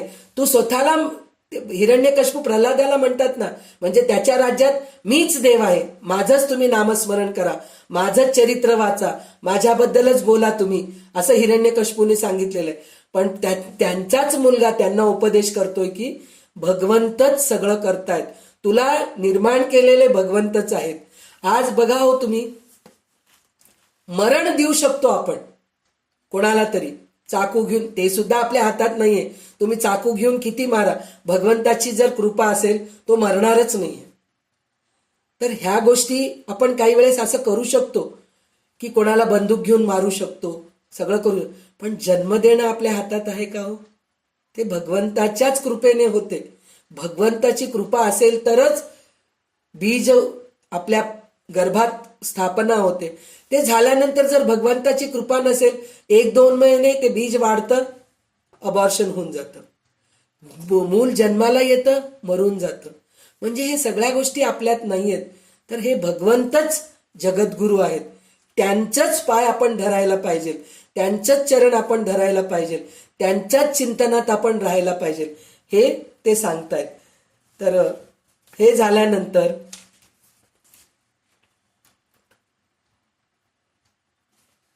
पुढे काय, भगवंत स्वतः गीतेमध्ये सांगतात, मन्मना भव मद्भक्तो मद्याजी माम नमस्कुरुहू. म्हणजे काय, तू माझा भक्त हो, माझ्यात मन ठेवणारा हो, माझे पूजन करणारा हो आणि मलाच नमस्कार कर. तर काय होते, सर्व धर्म परित्याजम मामेकम शरणम व्रजेत. म्हणजे सर्व धर्मांचा तू परित्याग कर, म्हणजे हे धर्म वेगळं, ते धर्म वेगळं, हे ग्रंथ वेगळं, ते ग्रंथ वेगळं, हे सगळं केल्यापेक्षा तू माझ्या शरणात ये. तू आलास म्हणजे तुला नक्कीच मुक्ती प्राप्त होते, मोक्षपद प्राप्त होते. तर फक्त एक भगवंतालाच आपण शरण गेलो, भगवंतालाच आपले गुरु मानलो, तर सगळं. खरे गुरु जे आहेत आपल्याला, जे आपले जे गुरु आहेत ते आपल्या सगळ्यांचे गुरु खरेच आहेत, खोटे कोणीच नाहीत. कारण आपण एवढे पुण्यवान आहोत, गेल्या जन्मी काहीतरी पुण्य केलो, म्हणून आपल्याला ते विवेकरूपी जे सामग्री भगवंताला आपल्याला दिलेले होते ना, ते आपण वापरलो, वापरूनच आपण ठरवलो की हे आपले गुरु पाहिजे, आपण ह्यांना गुरु करूया, असं म्हणून आपण ठरवून ते गुरु केलो. आणि जे आपल्याला आपले जे गुरु आहेत ते कधी असं म्हटले नाहीत की तुम्ही माझं नाम जप करा, माझा फोटो ठेवा, माझी पाद्य पूजा करा तुम्ही, असं गुरु कधीही म्हटलेले नाहीयेत. गुरु उलट आपल्याला प्रत्येक ग्रंथामध्ये सांगितलेले आहेत, तुम्ही नामजप करा, भगवंताच्या शरणात जा, भगवंताकडे जा, हेच आपले गुरु सांगितलेले आहेत. तर जगद्गुरु भगवंताची उदारता काय आहे हे आता सांगतायत. ते भगवंताच्या ठिकाणी अनंत गुण आहेत, ज्याचा कोणी पार पाहू शकत नाही. आजपर्यंत शास्त्रामध्ये भगवंताच्या गुणाचे जितके वर्णन महात्म्यांनी केले आहेत ते सर्वांच्या सर्व एकत्रित केले तरीही ते अपूर्ण ठरते. म्हणजे इतकं त्यांचं वर्णन करायसारखं आहे. मी म्हणतेय ना, मला भागवतामध्ये आणि भगवद्गीतेमध्ये 2 अध्याय, 10वा आणि 11वा अध्याय भगवद्गीतेमध्ये, आणि भागवतामध्ये दुसऱ्या स्कंदामध्ये विशाल दृश्यसृष्टीमध्ये भगवंत कसे पसरून आहेत ह्याचं वर्णन आहे. आणि 10व्या अध्यायामध्ये प्रत्येकामध्ये, मी सर्पामध्ये आहे, मी वृक्षामध्ये आहे, मी मनुष्यामध्ये आहे, मी ग्रंथामध्ये आहे, मी कवीमध्ये आहे, मी ऋषीमध्ये आहे, मी फुलामध्ये आहे, सगळ्यामध्ये मी आहे म्हणून 10व्या अध्यायामध्ये सांगितलेत. आणि 11व्या अध्यायामध्ये तर विश्वरूप दर्शनच दिलेत त्यांनी. म्हणजे अशा भगवंताला सोडून आपण कुठं कुठं की शोधत राहतो, त्यांच्याकडून ज्ञान मिळेल का, त्यांच्याकडून ज्ञान मिळेल का, हे करतो आपण. म्हणून भगवानची उदारता अशी आहे की ते इतके विशाल आहेत, कुठं नाहीत असं नाहीच नाही. जसं प्रल्हादांना हिरण्यकश्यपू विचारला, कुठे रे तुझा भगवंत, इथं आहे का, तिथं आहे का, या खांब्यामध्ये आहे का, असं विचारल्यानंतर हो बाबा याच्यात सुद्धा आहेत म्हणून म्हणल्यानंतर, जेव्हा गदा घेऊन मारल्यानंतर नरसिंहाचं रूप घेऊन, म्हणजे भक्तासाठी म्हणून भगवंत नरसिंहाचं रूप घेऊन त्या राक्षसाचा वध करण्यासाठी म्हणून अवतार घेतलेले आहेत. म्हणजे भगवंत, ती तळमळ प्रल्हादामध्ये होती. म्हणजे प्रल्हाद स्वतः म्हणत होता प्रत्येक ठिकाणी भगवंत आहे, जर भगवंत दाखवला नसता, प्रल्हाद तो इतका छोटा बाळ आहे, जर तो भगवंत दाखवू शकला नसता तर हिरण्यकश्यपूला विश्वास बसला असता का? विश्वास बसला नसता. तो पहिलेच तपलेला होता की प्रल्हादाला मी मारून टाकतो म्हणून. पण प्रल्हादाचे शब्द खरे ठरावं म्हणून भगवंत त्याच्यासाठी म्हणून ते अवतार घेतले आणि हिरण्यकश्यपूचं वध केले. तर इतके उदार आहेत भगवंत, तर त्यांना आपण गुरु करायला पाहिजे. तात्पर्य हे आहे की भगवंतासारखे कोणी सर्वज्ञ नाही, कोणी सर्वसमर्थ नाही आणि कोणी सर्वसुहृद परमदयाळू नाही. अशा भगवंताचे अस्तित्व असूनही आपण दुःख भोगत आहात, आपली मुक्ती होत नाही. भगवान काय मुक्ती होत नाही तर काय गुरु आपणास मुक्त करू शकतील? इतके भगवंत उदार आपल्या डोळ्यासमोर असताना आपण त्या भगवंताचे चरण न धरता राहिलो तर भगवंतही आपल्याला त्या संसारातून मुक्त करत नाहीत, तर गुरु कुठून करतील असं त्यांचं म्हणणं आहे. त्याच्यानंतर 10व्या अध्यायाच्या, गीताच्या 10व्या अध्यायाच्या मध्ये 41वा श्लोक काय आहे? यद्यद् विभूती मत्सत्वम श्रीमदूर्जित्वमेववा तत्तदेवावगच्छत्वम मम तेजंश संभवम. जो जो ऐश्वर्ययुक्त आहे, शोभायुक्त आहे आणि बलयुक्त प्राणी किंवा पदार्थ आहे त्याला तू माझ्याही तेजाच्या योग्य अर्थात सामर्थ्याचा अंशापासून उत्पन्न झाले आहे असं समज. म्हणजे जे जे आपल्याला चांगल्या गोष्टी दिसत आहेत ते सगळ्या गोष्टी भगवंताकडूनच निर्माण झालेले आहेत असं समजून तू माझं पूजन कर असं म्हणून म्हणतात. भगवंताचा विरोध करणाऱ्या राक्षसांनाही भगवंतापासून बल मिळते. उदाहरण, रावण शिवाची पूजा करूनच हे करून घेतला, काय म्हणतात, वरप्रदान करून घेतला. हिरण्यकश्यपू वरप्रदान करून घेतले. म्हणजे राक्षस सुद्धा देवाचं पाय धरले तर त्यांना वर मिळालेले, अभय मिळालेलं आहे. तर आपण माणूस आहेत, तर राक्षसासारखेच देवाला हे करतात, नंतर ते राक्षस बनतात. खरं तर ते पहिले राक्षस नसतात. खरं पाहिलं तर आपण पण तसेच आहोत. आपण मनुष्य आहोत, पण आपल्यामध्ये जे क्रोध, मोह, माया हे सगळं निर्माण होते ना, ती राक्षसी वृत्तीच आहे आपली. आपणही राक्षसच बनतो. म्हणजे आपल्याला जे खाण्याचं जे असतं, मला ही गोष्ट आवडतं, ते खाण्यासाठी आपण किती धडपड करतो. आज हे आपल्याला खावं वाटतं, हे करून खाऊत म्हणून करतो. म्हणजे हे राक्षसी वृत्ती आहे. जे आहे ते खाऊन आपण राहत नाही. आज हे नवीन करून खाऊ, ते नवीन करून खाऊ, हे सगळं आपल्या मनामध्ये राक्षसी वृत्तीच आहे. तर तसे जे भगवंत आहेत, राक्षस आहेत, तेच भगवंताची कृपा प्रसाद करून घेतात. तर आपण का करून घेऊ शकत नाहीत? आपण सुद्धा भगवंताच्या कृपा हे करून घेऊ शकतो. पण आपण सन्मुखच झाला नाही तर पाप कसे नष्ट होतील? सन्मुख म्हणजे आपल्यामध्ये भगवंत आहे हे न जाणता आपण बाहेर जर शोधत बसलो तर आपले पाप कसे नष्ट होतील? भगवान आपल्या शत्रूंनाही शक्ती देतात, प्रेमी लोकांनाही शक्ती देतात आणि उदासीन असणाऱ्यांनाही शक्ती देतात. भगवंताने रचलेली पृथ्वी दुष्ट सज्जन, आस्तिक नास्तिक, पापी पुण्यात्मा सर्वांना राहण्यासाठी स्थान देतात. चिच्यापासून बनवलेले गेलेले अन्न सर्वांची भूक शमविते.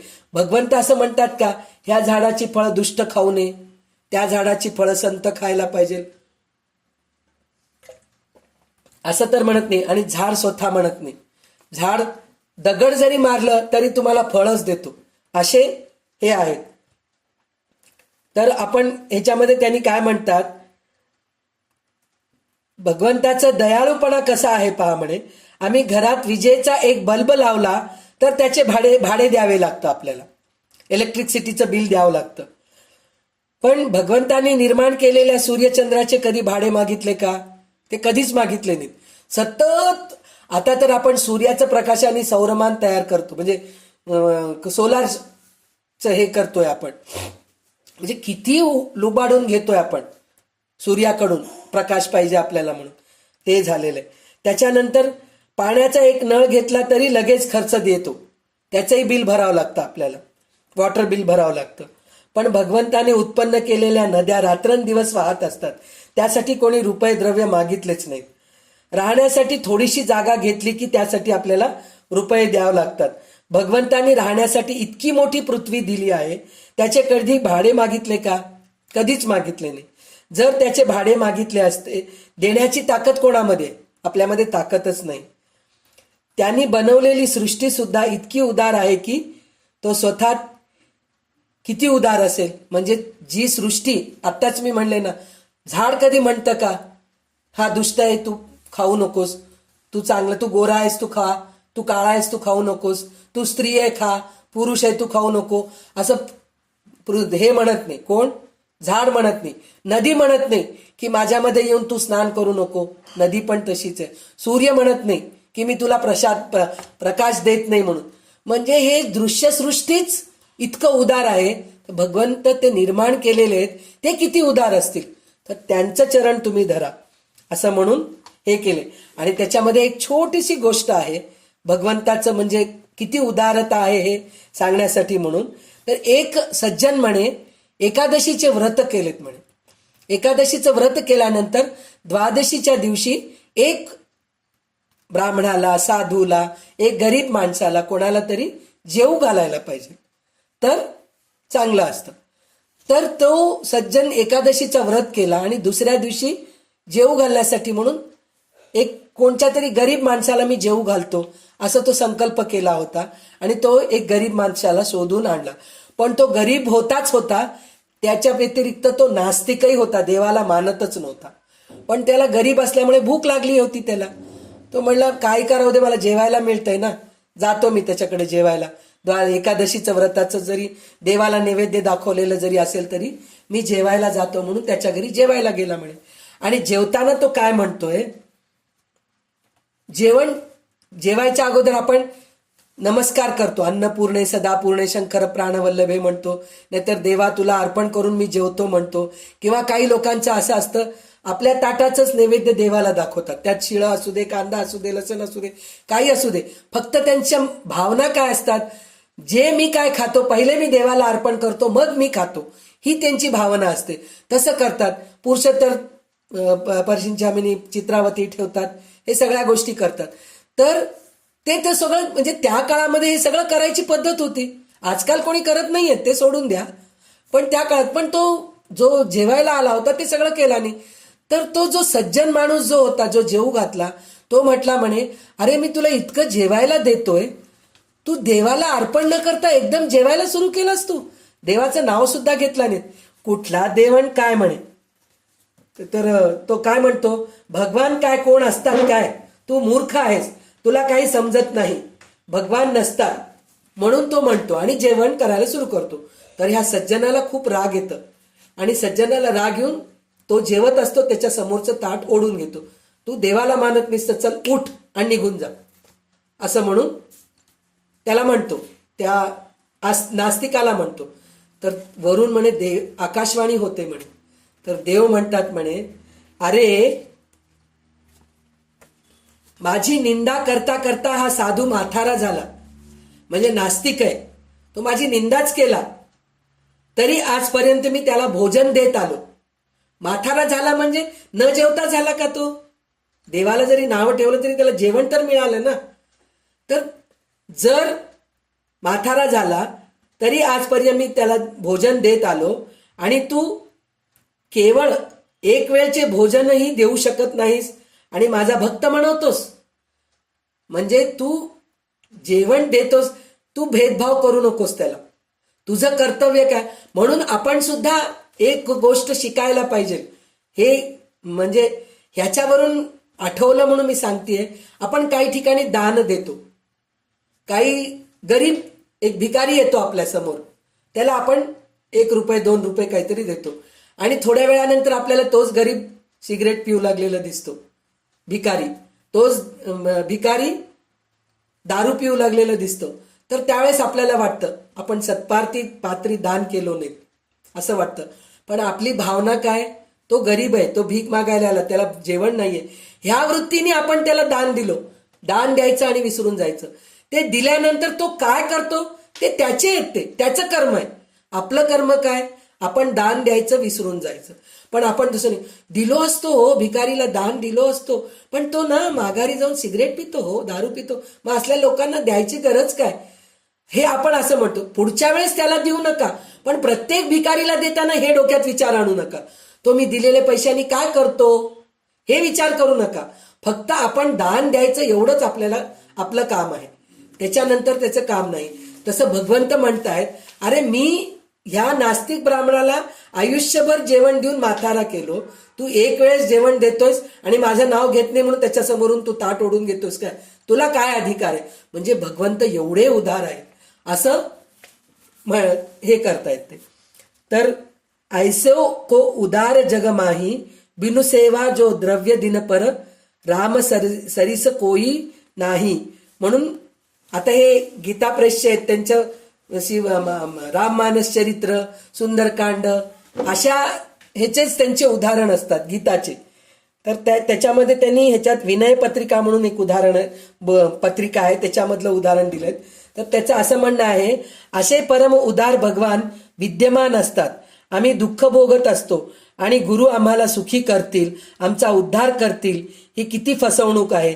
आमच्या उद्धारासाठी आम्ही स्वतः तयार व्हायला हवे, बस एवढीच आवश्यकता आहे.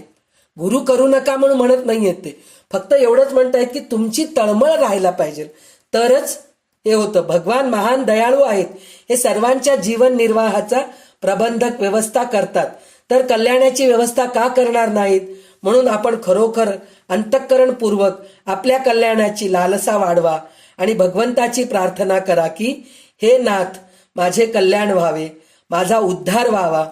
मी जाणत नाही की कल्याण काय असते, पण मी कुठेही फसू नये, सदा कायमचे सुखी बनावे, हे नाथ मी काय करू, अशी तळमळ पाहिजे मला. तुम्ही सगळं करा, भगवन खरी प्रार्थना आवश्यक ऐकतात. जर असं आपण तळमळीने जर भगवंताची प्रार्थना केलो तर भगवंत आपल्याला बरोबर घेऊन जातात. तर जर कोणी खरोखर अंतःकरणपूर्वक आपले कल्याण करीत इच्छित असेल तर भगवान अवश्य त्याचे कल्याण करतात.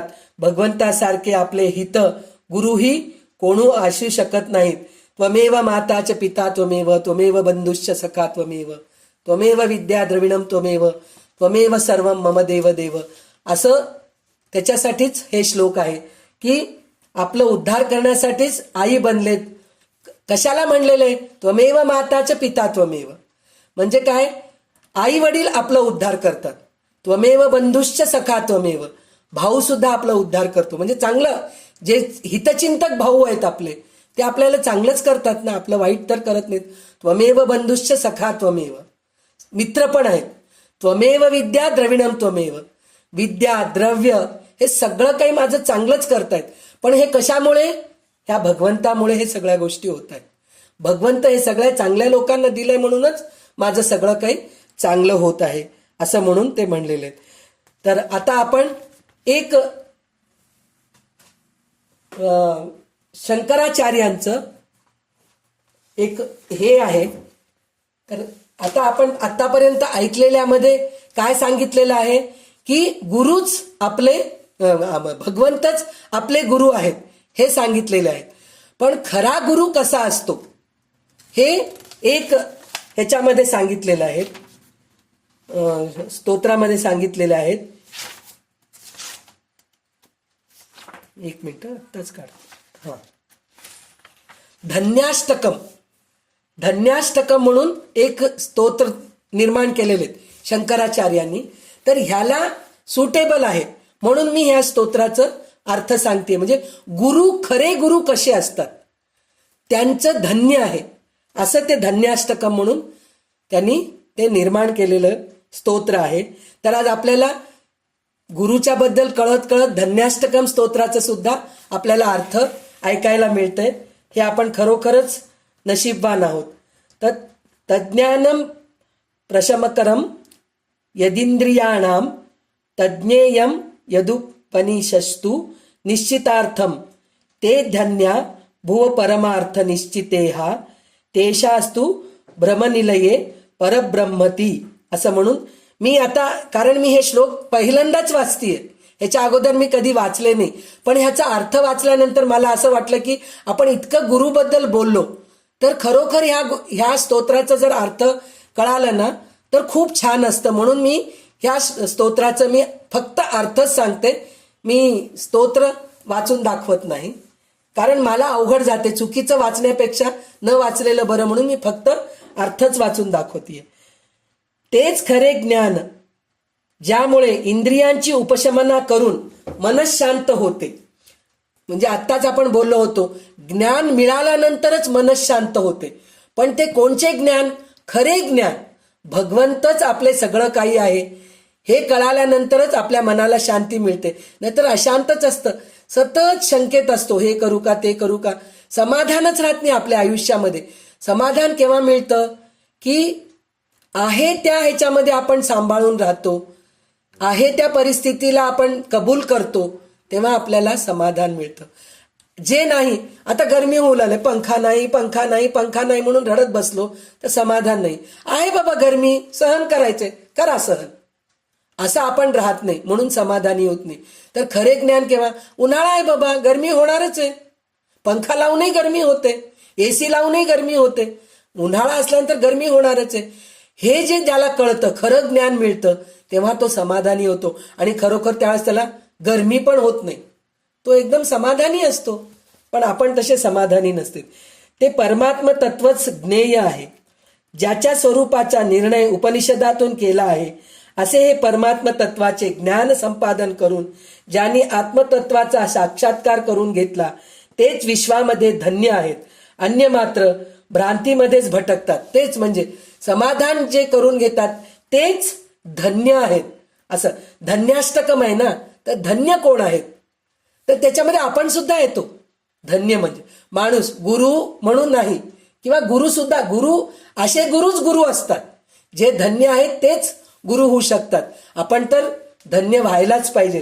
त्याच्यानंतर म्हणतात, प्रथम विषयांना तसेच मद मोह राग द्वेष आदी अंतस्थ शत्रूंना जिंकून जे स्वानंद साम्राज्यावर आरूढ झाले आहेत आणि ब्रह्मविद्या रूपी कांतेबरोबर, ब्रह्मविद्या रूपी कांतेबरोबर म्हणजे पत्नी सोबत, कांता म्हणजे पत्नी, रमाकांत, चंद्राकांत, आपण जे सगळे नावं ऐकतो ना, कांत म्हणजे नवरा, म्हणजे ब्रह्मविद्या रूपी कांतेबरोबर म्हणजे पत्नी बरोबर सुखाने वनरूपी गृहामध्ये, वनरूपी म्हणजे जंगलामध्ये, संसार सोडून टाक, वनरूपी म्हणजे जंगलामध्ये जाऊन राहायची गरज नाही, घरामध्येच राहून आम्ही वनामध्ये राहतो अशी वृत्ती असणारे विचरत आहेत.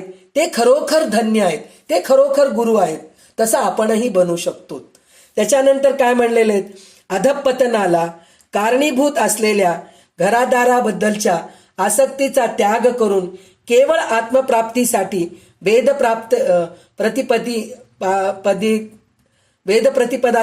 वेदप्राप्तीसाठी म्हणून ब्रह्मविद्येच्या रसाचे सेवन करतात आणि निस्पृह राहून विषयभोगाच्या स्थानापासून जे दूर राहतात, असे सर्वसंग परित्यागी एकांतामध्ये विहार करणारे पुरुष धन्य आहेत. तेच गुरु आहेत, धन्य आहेत आणि तेच गुरु आहेत. त्याच्यानंतर काय? अहंकार आणि ममकार म्हणजेच मी आणि माझे या दोन्ही बंधकार वृत्तीचा त्याग करून, मी आणि माझं हे खूप आहे आपल्यामध्ये. माझा मुलगा, माझी सून, माझी मुलगी, माझे जावई, माझे नातू, माझा नवरा, माझं घर, माझी साडी, माझे दागिने, ह्याच्यामध्येच आहे. ते एक झालं. त्याच्यानंतर मी, माझ्यासारखी शाणी कोणी नाही, माझ्यासारखं स्वयंपाक कोणाला जमतच नाही, माझ्यासारखं घर स्वच्छ कोणी ठेवतच नाही, मीच शाणी, मीच शाणी, मलाच ज्ञान खूप आहे.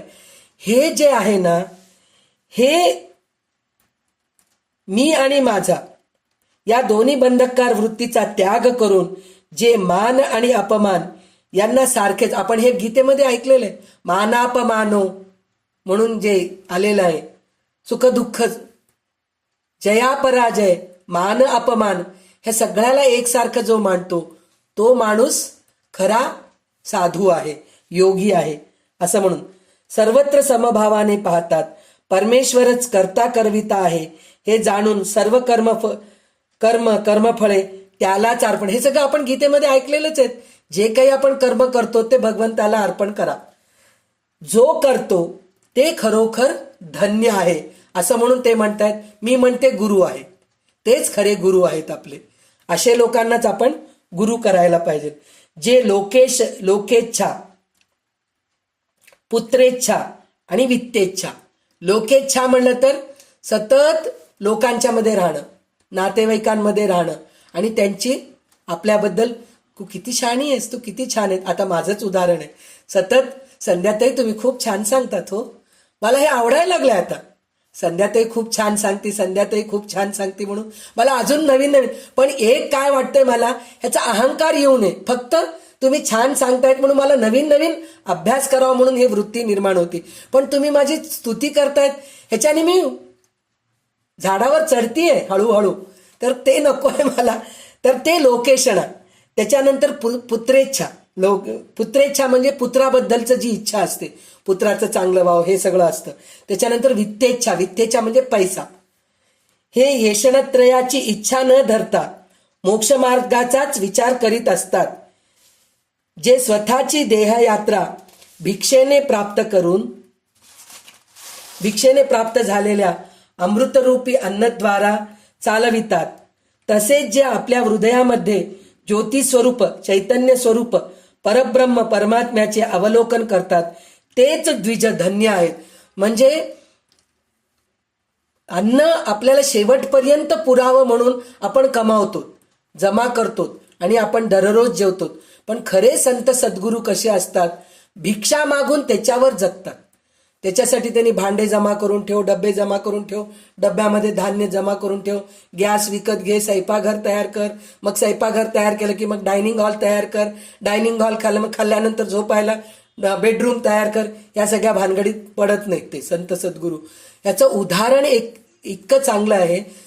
रामदास स्वामी भिक्षा मागत होते म्हणे, सगळ्यांच्या घरी जाऊन भिक्षा मागून ते घेऊन येत होते आणि सगळं मिक्स करत होते. सगळ्यांचं भिक्षा, 5 घरी भिक्षा मागत होते, सगळं एकत्र मिक्स करून, एकत्र मिळवून ते एका कपड्यामध्ये बांधत होते. कपड्यामध्ये बांधून ते नदीमध्ये सोडत होते. नदीमध्ये सोडून थोड्या गोष्टी त्या जलचरांना उपयोगाला येत होते. आणि दुसरं त्यांची वृत्ती काय होती, ह्याच्यातलं चव सगळं मरून जा, हे चव चांगलं आहे म्हणून मी जर खात बसलो तर आज एकाच्या घरी गेलो, हिचं स्वयंपाक खूप छान असते, उद्या पण हिच्याच घरी जाऊन आपण भिक्षा मागूत, म्हणजे मस्त चविष्ट आपल्याला जेवायला मिळतं. अशी वृत्ती राहू नये. म्हणजे किती पोचलेले आहेत ते गुरु आपले. असल्या गुरूंना आपण गुरु मानायचं सोडून कुठल्या तरी पकडून आपण त्यांना गुरु मानायचा विचार करत राहतो. खरं म्हणतेय ना, नवीन गुरु करायची गरजच नाहीये आपल्याला. इतकी आपल्या समोर सद्गुरू आहेत, 400 वर्षापूर्वीचे, 1000 वर्षापूर्वीचे. सगळं सोडून द्यावं. जो विश्व निर्माण केलाय त्याला सोडून देऊन आपण बाकीच्यांना पकडायची गरजच नाहीये. म्हणूनच ते म्हटलेत की भगवंताला गुरु करा तुम्ही, म्हणून म्हटलेत. आणि नंतर म्हणतायत जे सत नाही, शंकराचार्य म्हणतायत, खरं तर तेच एक सद्गुरू आहेत, जगद्गुरू आहेत. जगद्गुरू शंकराचार्य म्हणून त्यांची पदवी आहे, आदि शंकराचार्य असं म्हटलेलं आहे त्यांना. तर ते स्वतः हे सगळ्या गोष्टी म्हणतायत. असे लोकच धन्य आहेत, असेच गुरु आहेत असं ते म्हणतात. जे सत नाही, असत नाही व सत आणि असत यांचे उभय स्वरूपही नाहीत. म्हणजे सत नाही, असत नाही, काहीच नाहीये. मला तिकडे लक्ष द्यायचं नाही. स्थूल नाही, सूक्ष्म नाही, स्त्री नाही, पुरुष नाही, नपुसकही नाही, तर जे सृष्टीच्या उत्पत्तीचे एकमेव बीज कारण आहे, अशा त्या परब्रह्माच्या ज्यांनी एकाग्र चित्तेने उपासना केली तेच धन्य आहेत. म्हणजे स्त्री पुरुष, सत्य असत, मूर्ती, ह्या सगळ्या गोष्टीच्या पलीकडे जाऊन फक्त भगवंताचं, ब्रह्माचं एकाग्र चित्तेने जर उपासना केले तेच धन्य आहेत. तेच या जगामध्ये शोभून दिसतात. अन्य सर्व जीव संसारामध्येच बद्ध झालेले आहेत. म्हणजे ते गुरु नाहीत, संसारामध्ये जे अडकून आहेत. मी आतापर्यंत जे बघितले ना, म्हणजे आपण जे संत सद्गुरूंचे आपण जे हे वाचतो, काय म्हणतो, चरित्र वाचतो, त्यांचं अनुकरण करतो, असे जे गुरु आहेत ते स्वतः कधी आश्रम बांधलेले नाहीयेत. कुठं त्यांचा आश्रम आहे का? नाहीये. आता एक उदाहरण म्हणजे मी सांगते, सत्यात्म तीर्थ आहेत आपले, सत्यप्रमोद तीर्थ आहेत, जे आपल्याला सत्यात्म तीर्थच्या अगोदर होऊन गेलेले जे सत्यप्रमोद तीर्थ आहे, त्यांचा आश्रम आहे का हो कुठंतरी? त्यांनी बांधलेले आश्रम कुठंच नाहीये. सत्यात्म तीर्थ स्वतःच्या नावाने कुठंतरी आश्रम बांधलेत का? पण ते गेल्यानंतर शिष्यगण त्यांची समाधी बांधून त्यांचा आश्रम, राघवेंद्र स्वामी असताना त्यांचा आश्रम होतं का? नव्हतं. त्यांची समाधी निर्माण केले, मग ते मंत्रालयामध्ये आता एवढं मोठं मठ निर्माण झालं. जसं गजानन महाराज असताना त्यांचं काहीतरी आश्रम होतं का? तेच कोणाच्या तरी घरी आश्रित राहत होते, भिक्षा मागत होते. रामदास स्वामी आहेत, मठ निर्माण केलेत, मठ स्थापना केलेत, पण ते कुठल्याही मठाचे अधिपती झालेले नाहीयेत.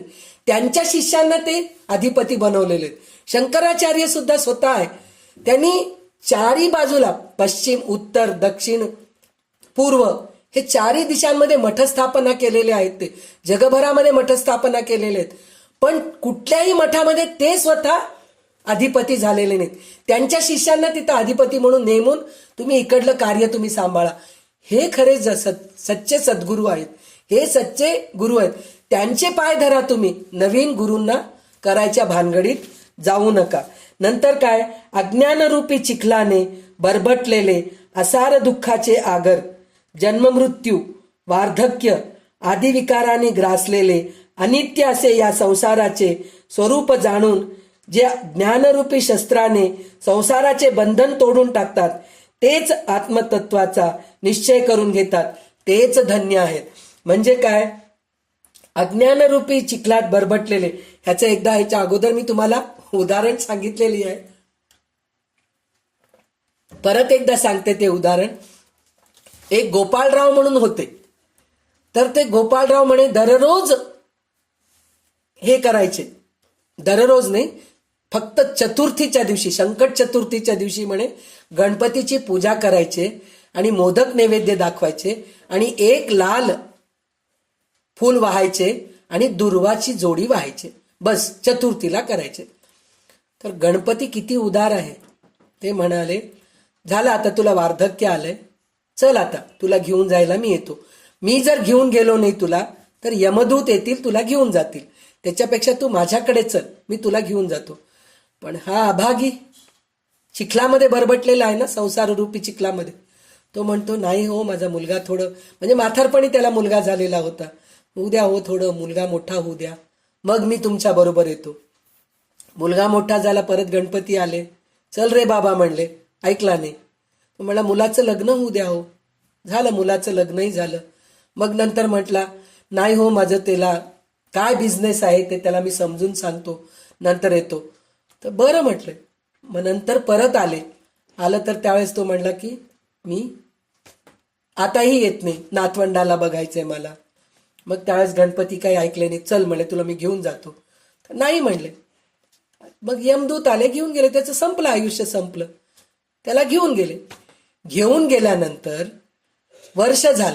वर्ष झाल्यानंतर त्यांचं श्राद्ध. मग त्यांनी म्हटले काय हो, कुठंही मरायचं होतं, तुमच्याकडे येऊन काय यमाकडे गेलं, काय फरक पडणार आहे, बघा माझा मुलगा किती हे आहे म्हणे.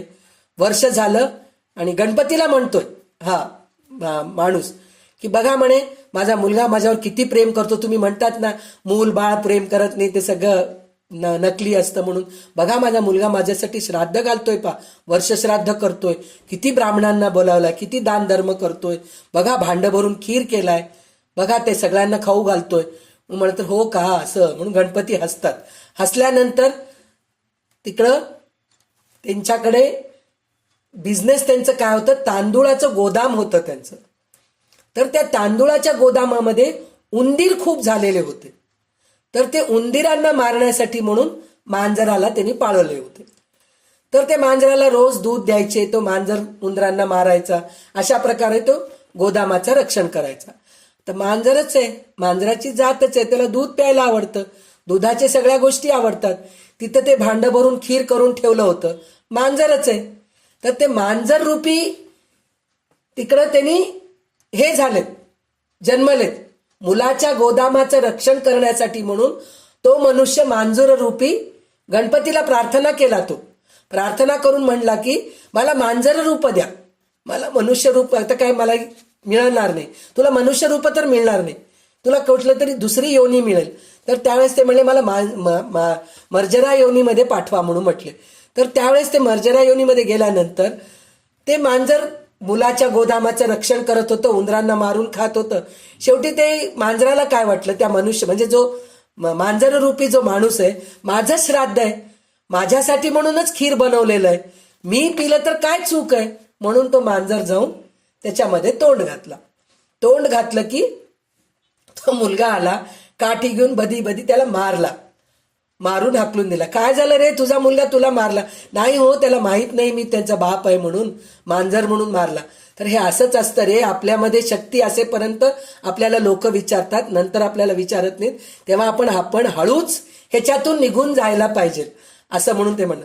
असं करत करत करत तो माणूस म्हणे इतके योनीमध्ये जन्म घेतला, शेवटी डुकराचं योनी आलं त्याला, तो डुकराच्या योनीमध्ये गेला. तो म्हणजे आपली म्हणतात ना, कितीतरी योनीमधून आपल्याला मनुष्याचा जन्म येतं, तर त्या मनुष्याच्या जन्मामध्येच आपण उद्धार करून घेऊ शकतो.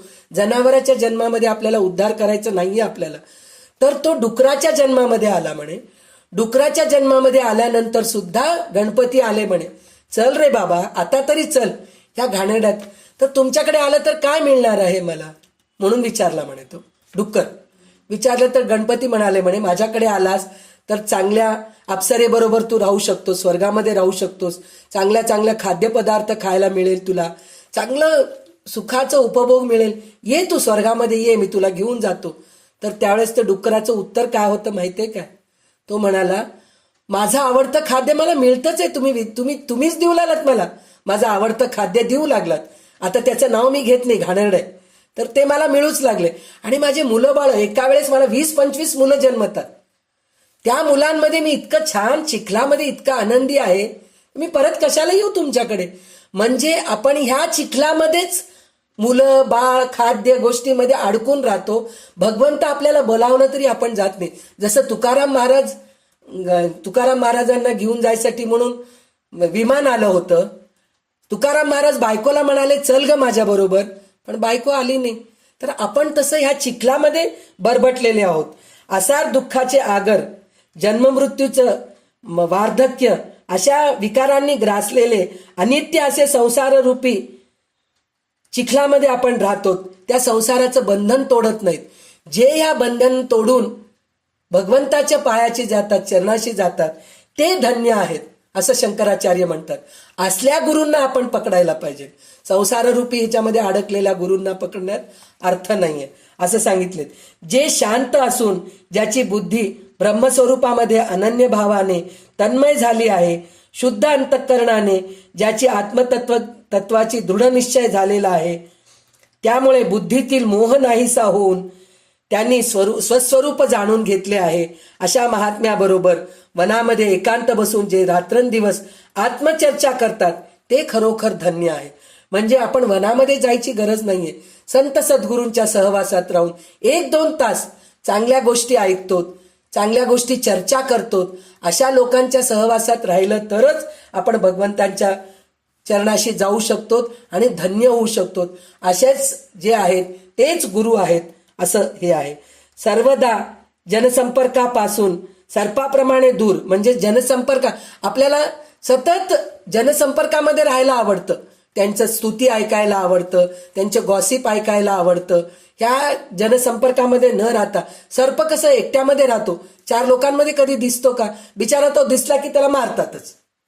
तर तसं आपण सर्पाप्रमाणे दूर राहायला पाहिजे. सुंदर स्त्रीच्या देहालाही प्रेताप्रमाणे समजतात.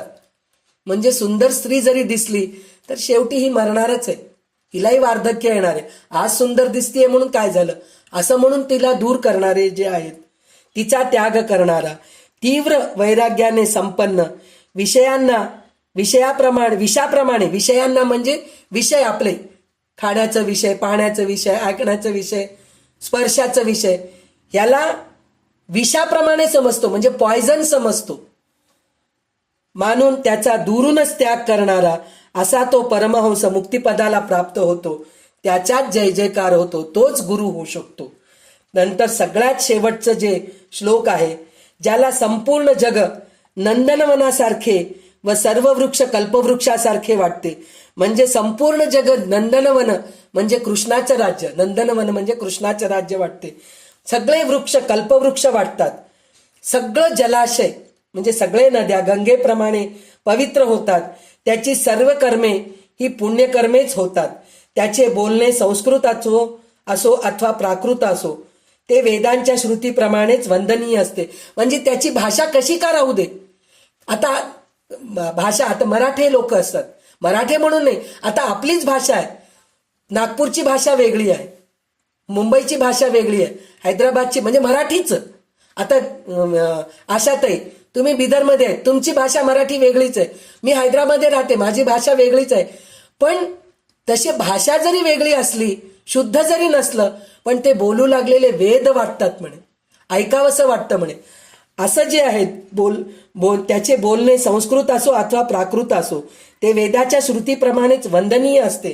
त्याला सर्व पृथ्वी ही पवित्र वाराणसीप्रमाणे वाटते. म्हणजे सगळं पृथ्वी काशीसारखं वाटतं. असा तो भक्त कोणत्याही अवस्थेत असेल तरी त्याची दृष्टी परब्रह्म स्वरूपामध्ये स्थिर असते. म्हणजे तो सगळ्याला मानून तो स्थिर असतो, हेच खरं आहे. तर आता मी अजून एक गुरुच्या बद्दल एक श्लोक म्हणून मी माझं बोलणं थांबवते. आज खूप बोलणं झालंय, तर मी माझ्या गुरुच्या चरणी सगळं शब्द पुष्पांजली वाहायचं मी हे करतेय. तर शेवटचा एक श्लोक असा आहे, ब्रह्मानंदम परमसुखदम केवलम ज्ञानमूर्तिम द्वंद्वातीतम गगनसदृशम तत्वमस्यादिलक्ष्यम एकम नित्यम विमलमचलम सर्वधी साक्षीभूतम भावातीतम त्रिगुणरहितम सद्गुरुं त्वं नमामि. म्हणजे काय, ब्रह्मानंद स्वरूप म्हणजे सतत आनंदामध्येच राहतात, कधी दुःखीच राहत नाहीत. सद्गुरू जे आहेत ना, कधी सतत तुम्ही त्यांना बघा, एक विचारामध्ये राहतात, पण त्यांना बघितलं की आपल्याला आनंद होतो. हा काय त्यांना बघितलं की मला किती आनंद होतोय, सतत त्यांना बघावं असं वाटतं. असे ब्रह्मानंद स्वरूप आहे. परमसुख देणारे आहेत, आपल्याला सतत सुखच देतात, दुःख देत नाहीत. केवळम ज्ञानमूर्ती आहेत ते, नुसतं त्यांच्याजवळ ज्ञानच आहे, दुसरं काहीच नाही. द्वंद्वातीत आहेत, म्हणजे हे करू का ते करू का त्यांच्यामध्ये नाहीच आहे. मी हे करणार हे निश्चित आहे त्यांच्यामध्ये, ते द्वंद्वातीत आहेत. आणि गगन सदृश्य म्हणजे आकाशाप्रमाणे सर्वव्यापी आहेत, सगळ्या ठिकाणी ते आहेत. तत्वमस्यादी लक्ष्यम म्हणजे तत्वमसी असं महावाक्याचे लक्ष असणारे आहेत. एकम नित्यम म्हणजे एक अखंड आहेत, ते अविनाशी आहेत, अत्यंत शुद्ध आहेत, स्थिर. विमलमचलम म्हणजे विमल म्हणजे त्यांच्यामध्ये मळच नाहीये, स्वच्छ आहेत ते एकदम. नंतर अंतःकरण शुद्ध आहे त्यांचं. आणि विमलमचलम विमल अचल आहेत, स्थिर आहेत, चंचल बुद्धी नाहीये त्यांचं. हे करू का ते करू का, इथं जाऊ का तिथं जाऊ का, असं करू का तसं करू का, असं त्यांचे चंचल बुद्धी नाहीये. सर्व बुद्धी प्रत्ययाचा साक्षीरूप आहे, सर्व साक्षीभूतम आहेत ते, म्हणजे सगळ्याचे साक्षी ते आहेत. आणि भावातीत आहेत म्हणजे भावनाच्या पलीकडे आहेत, सुख दुःख ह्या सगळ्याच्या पलीकडे आहेत ते. त्रिगुणरहित आहेत, सत्वरजच्या पलीकडे आहेत ते, सत्वरजतम त्रिगुणरहितम असणाऱ्या श्री सद्गुरूंना मी नमस्कार करते. अशा सद्गुरूंना मी नमस्कार करते. आणि आजचं बोलणं मी इथंच थांबवते. आणि माझे जे सगळे आज जे शब्द जे एकत्र झालेले आहेत त्याचं सगळ्यांचं हार गुंफून मी माझ्या गुरुच्या चरणी अर्पण करते आणि आज इथंच थांबते. माझ्या गुरूंना मनापासून इथून नमस्कार आहे. गोपाल कृष्ण भगवान की जय. कृष्णम वंदे जगद्गुरुम. मस्त सांगितलं.